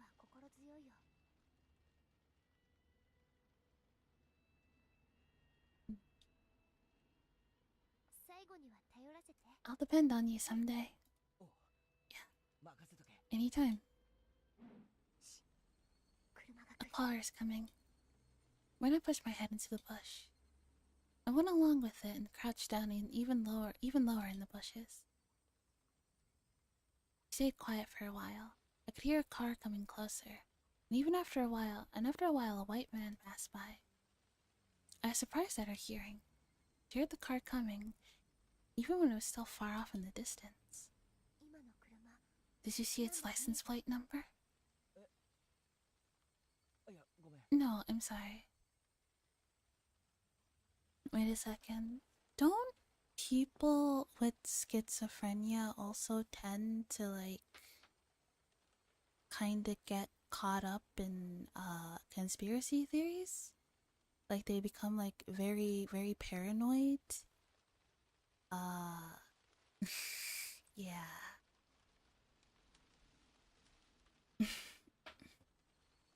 Yeah. Yume is like that. Oh, I see. Yeah, like, she needs a doctor. She's not okay. I'm sorry I didn't. I couldn't either. But I think it's the same car I saw earlier. Are they the ones following you? I think so.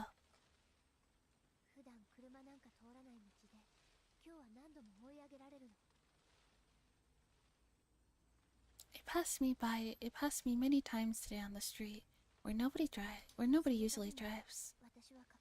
I hit every time, but it's strange. Can't confirm the crazy.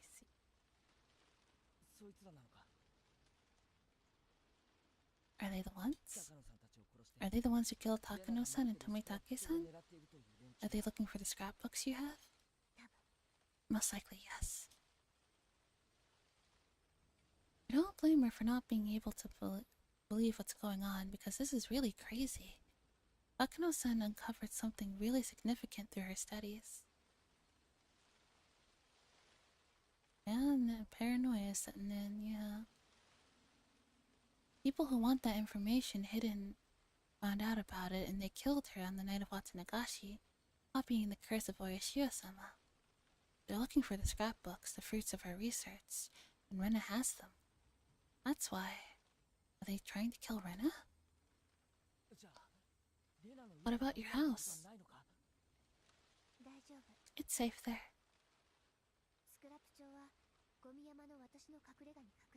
Might be valid. Jury's still out on that. It's safe there. I hid the scrapbooks in my secret hideout at the garbage dump. I'm worried about my father, but he'll be fine because he doesn't really know anything.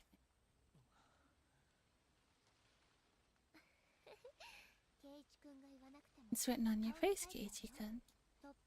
It says I can't believe it, because it sounds too crazy to be true, am I right? I wanted to deny it, but I felt bad to lie. I remained silent in the affirmative. Well, that's a normal reaction. I couldn't believe any of it when I first read the scrapbook.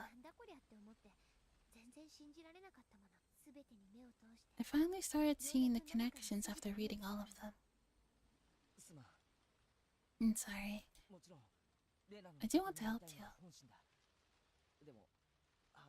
I just don't know if I don't see the whole picture of what's going on.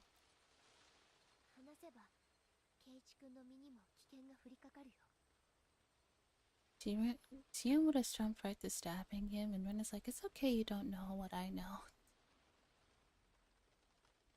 Right? If I tell you, it might put you in danger. You're already in danger, right? I don't mind, don't worry about me. Okay, I'll tell you then. It's probably the 3 families who killed Mio-san and Tomitake-san. Be more specific. It's the Sonosaki family. Mi-chan's family.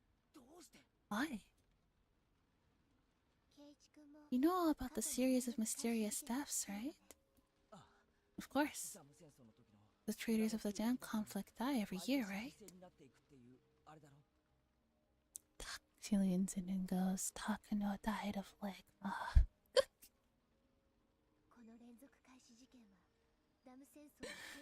The series of mysterious deaths is like a resolution of the dam conflict. They're trying to end the dam conflict in the true sense of the term by erasing people who betrayed the village. It does look like that in a way. Nobody really says it out loud, but everybody's suspicious that the Sonosaki family is behind it. That's what I've heard.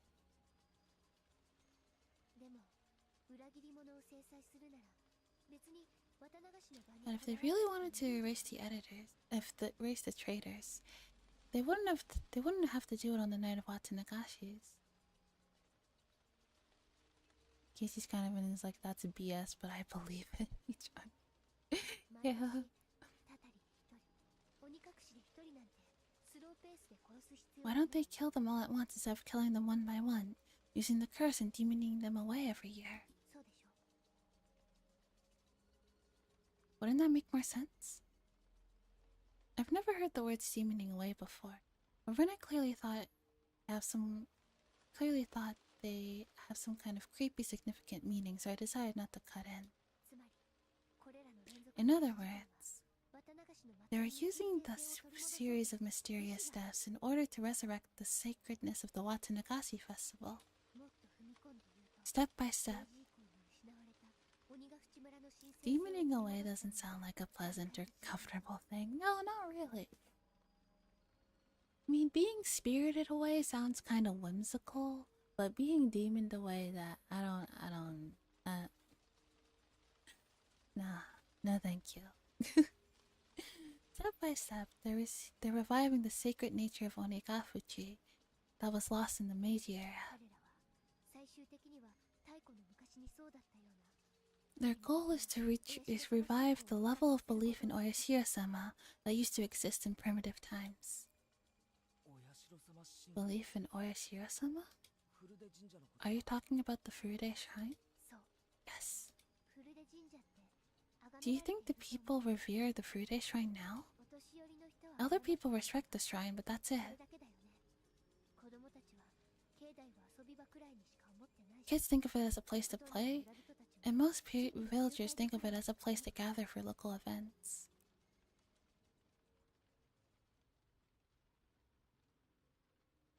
Spirited Away makes me think of Studio Ghibli and cute art and nice transact. Demon Away makes me think of being dragged off into the shadow realm by the creepy statue in the freebie shrine.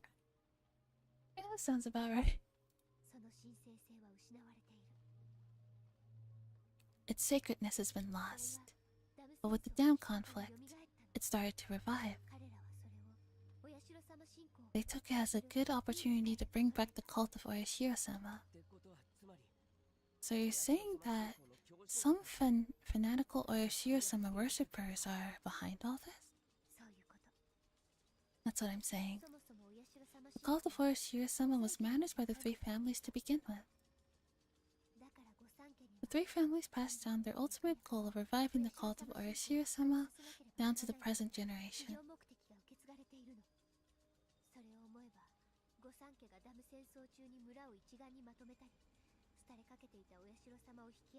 When you think about it, you'll understand why the three families took the initiative in uniting the villagers during the dam conflict. Why they set up the Onigafuchi Guardian's office in the Freeday Shrine, citing Oyashiro-sama, who was almost forgotten at the time. So, the three families. The culprit for the whole thing was Chie. I mean, that would be one hell of a twist.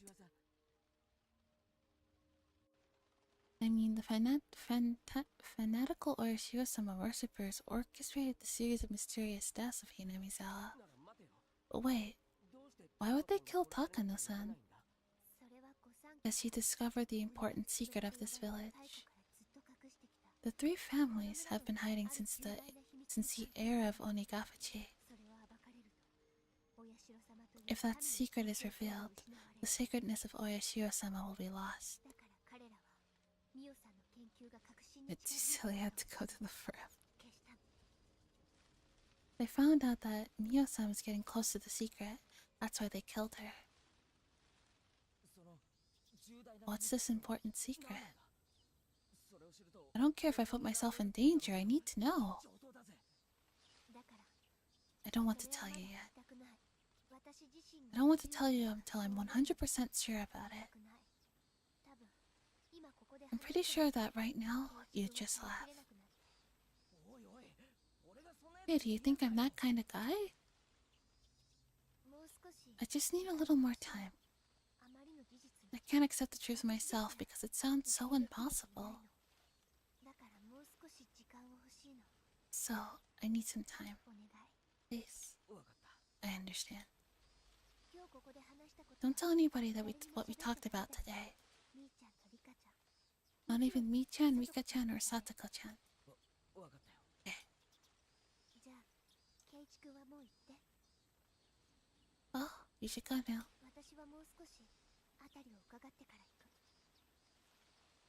I'll take a look around for a while before I go home. I can't be too careful anymore. Rena ducked low in the bushes and moved away. I was left alone there. The cries of the cicadas surrounded me, making it seem as if I was alone there the whole time. I started walking, still dumbfounded. In the end, Rena didn't tell me the secret because she was afraid of putting me in danger. She still told me clearly that there are people who want to resurrect the cult of Oyashiro-sama, and that they're among the three families that control the entire village. They orchestrated a series of mysterious deaths for that purpose. And they killed Takano-san because she got too close to the secret they wanted to hide. When I met Takano-san and happened to obtain the scrapbooks which Takano wrote about her research. Rena still can't believe the secret within the scrapbooks because it's just too crazy. Hey, come on, Rena. You're kidding me, right? It's like those comic book stories. A mysterious occult group is plotting a conspiracy? I mean, it's not funny even if it's a joke. But Rena is right about one thing.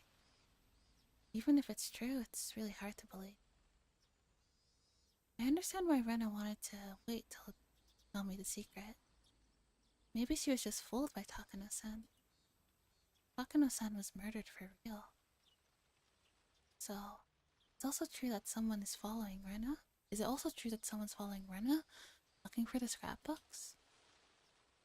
I remember Rena said that a white van was following her. I can see white vans everywhere. I bet there are a lot in this village alone. She might just be oversensitive to everything right now. Rena hasn't recovered from the shock since that day. That's probably why she got the idea to head into her head that the police or someone was coming after her. I didn't cut in while she was talking. I think I did the right thing.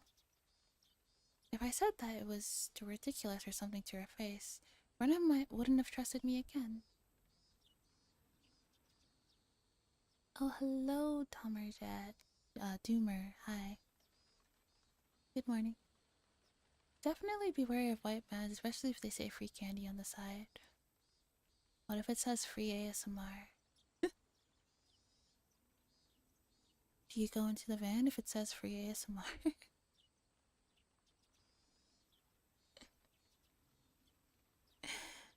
At that point, however, I gasped.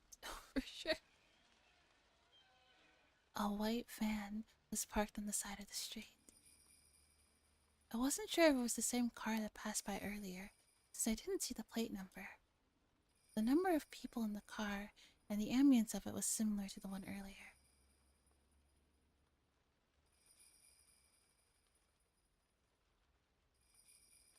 I can't believe I miss people dying again. I've yet to see anyone die this stream. It says free Doji, Ma. Why does Doji not need to be free? He's fine.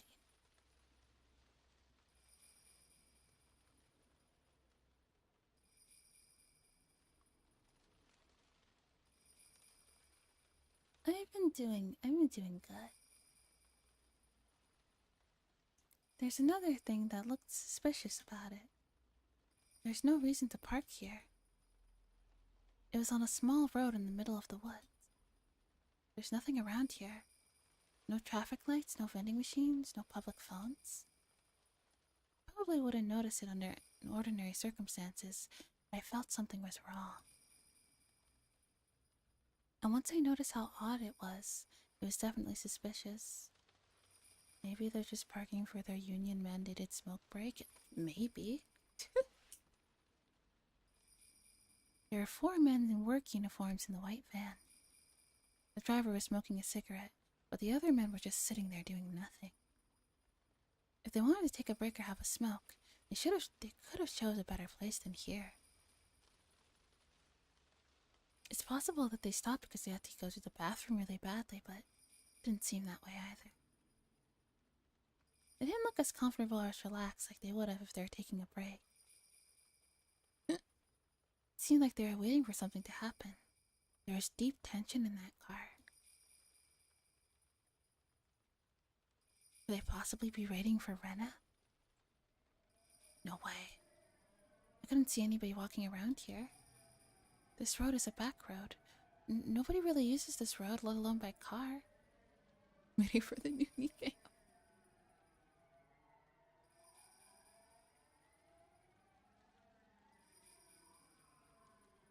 But it's possible.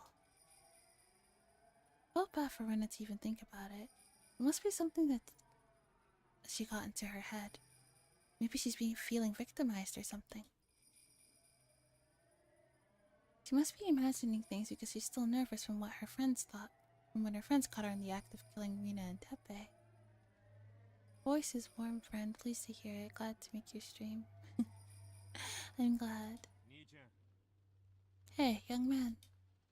I heard someone say that when I passed the van. He couldn't mean me. He didn't even know who I was. I assumed he was talking to one of the other people in the car. I pretended I didn't hear him and kept walking by. Then he said it again. And honked the horn as well. Hey, young man, excuse me. Are you on your way home from school? He said young man, not Keiichi Maebara. That's true, he could be talking to anybody. He had a strong accent similar to that of the older villagers. He must live here, but I didn't know him. I could tell he didn't know me either, because he didn't call me by name. Yes, I am. You've been walking on this road all the way from school, right? You turned the corner where the stationery store is, right? Yes. So? They're probably lost, I thought.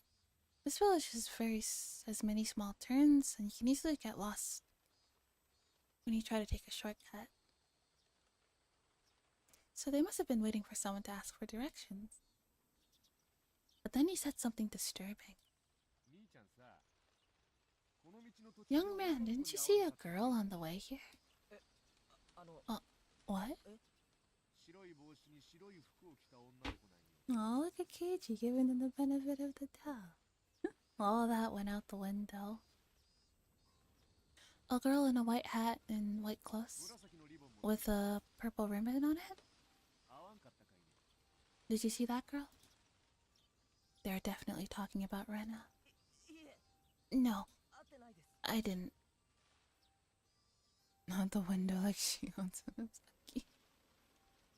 I wasn't ready to hear them ask that. Rather, I was scared. That's why my voice got all shaky. Up until that point, I couldn't believe Rena's story. I thought it was ridiculous. I actually laughed, if only to myself. That's why I wasn't ready at all. My heart was beating fast and I was sweating all over. I immediately answered no, I didn't, but it might have sounded like an obvious lie. The driver stared into my eyes. It looked like he was trying to figure out if I was lying or not, and my legs started to shake. Ah, beans, the crazy girl wasn't crazy. Story, you're reading it well? I'm trying. I feel like the further I get into the stream, the more I stumble over my words. I felt like a frog under the glare of a snake. I couldn't move a muscle for a while. I think the same went for those men too. They were clearly a suspicious group, and they just asked a villager about a girl out of the blue. Anybody would get suspicious. And I was right. The man broke the ice and started making excuses before I even asked him why he wanted to know about the girl. I don't think I could read aloud for an extended period of time like you do. My voice would give out over half an hour. Whoops. I don't know. I guess I just get kind of used to it. When I first started streaming, I couldn't stream for very long. Because my voice would get tired after like an hour.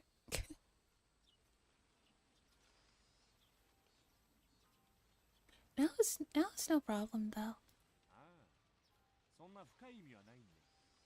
Well, I was asking for no particular reason.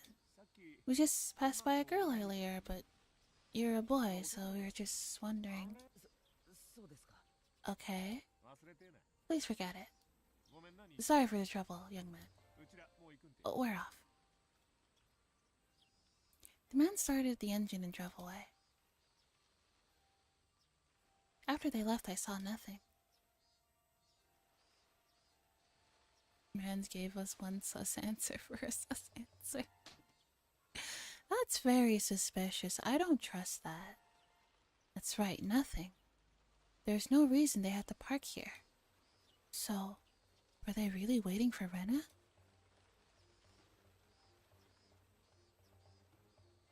Dun, dun, dun.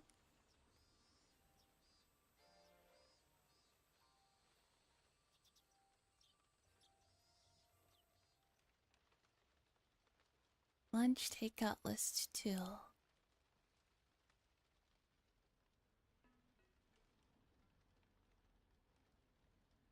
Furthermore, it's important that we closely monitor her father. Since he has also suffered mental shock from the divorce and has been trying hard to take care of the patients, there's a strong possibility that he may develop an induced delusional disorder. So we asked specifically just because we forget we were ever here. Have a nice day, young man. See ya. Like, that's weird. That's weird. Who does that? As the first step of mental care, one should listen to the patient's story carefully without denying it. That's the most basic of basics. However, when the patient and the listener are related, it's easy for the listener to become deeply influenced by the patient's delusions. Like Keiichi. They may not be related, but they are very close friends. Additionally, delusional paratosis is widely known to make people highly impressionable, and influence sometimes can spread throughout a whole community. Oh, yeah? You know, I can get that. Like, someone's like, oh, I've been feeling kind of itchy, and then, like, all of a sudden you're like, oh, I feel itchy too. Even though, like, you don't, just because someone mentioned it, you just, like, oh, now I feel itchy.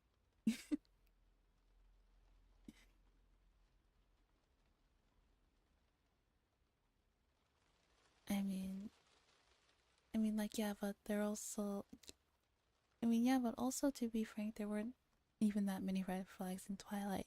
Yeah, there's definitely something weird. That van thing was weird, though. Therefore, even if several people claim to acquire a parasitic infection, it doesn't necessarily prove the existence of a parasite. Some of the phone calls to healthcare centers for extermination of pests are nothing but mass delusion.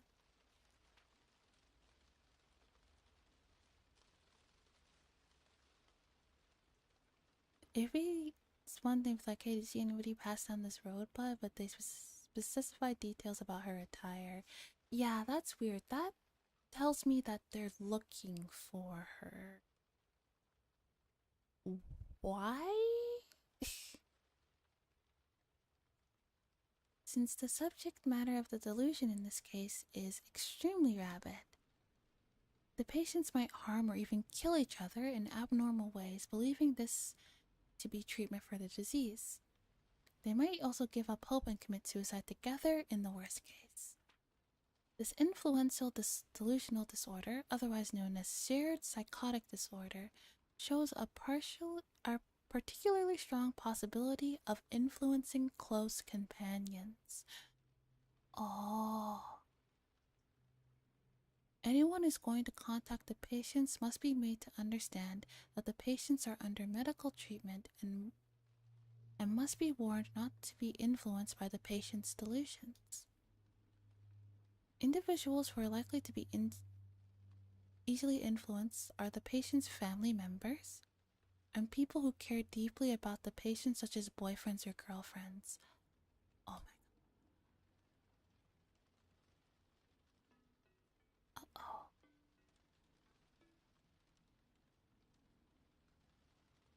That's suspicious. Very suspicious. Okay.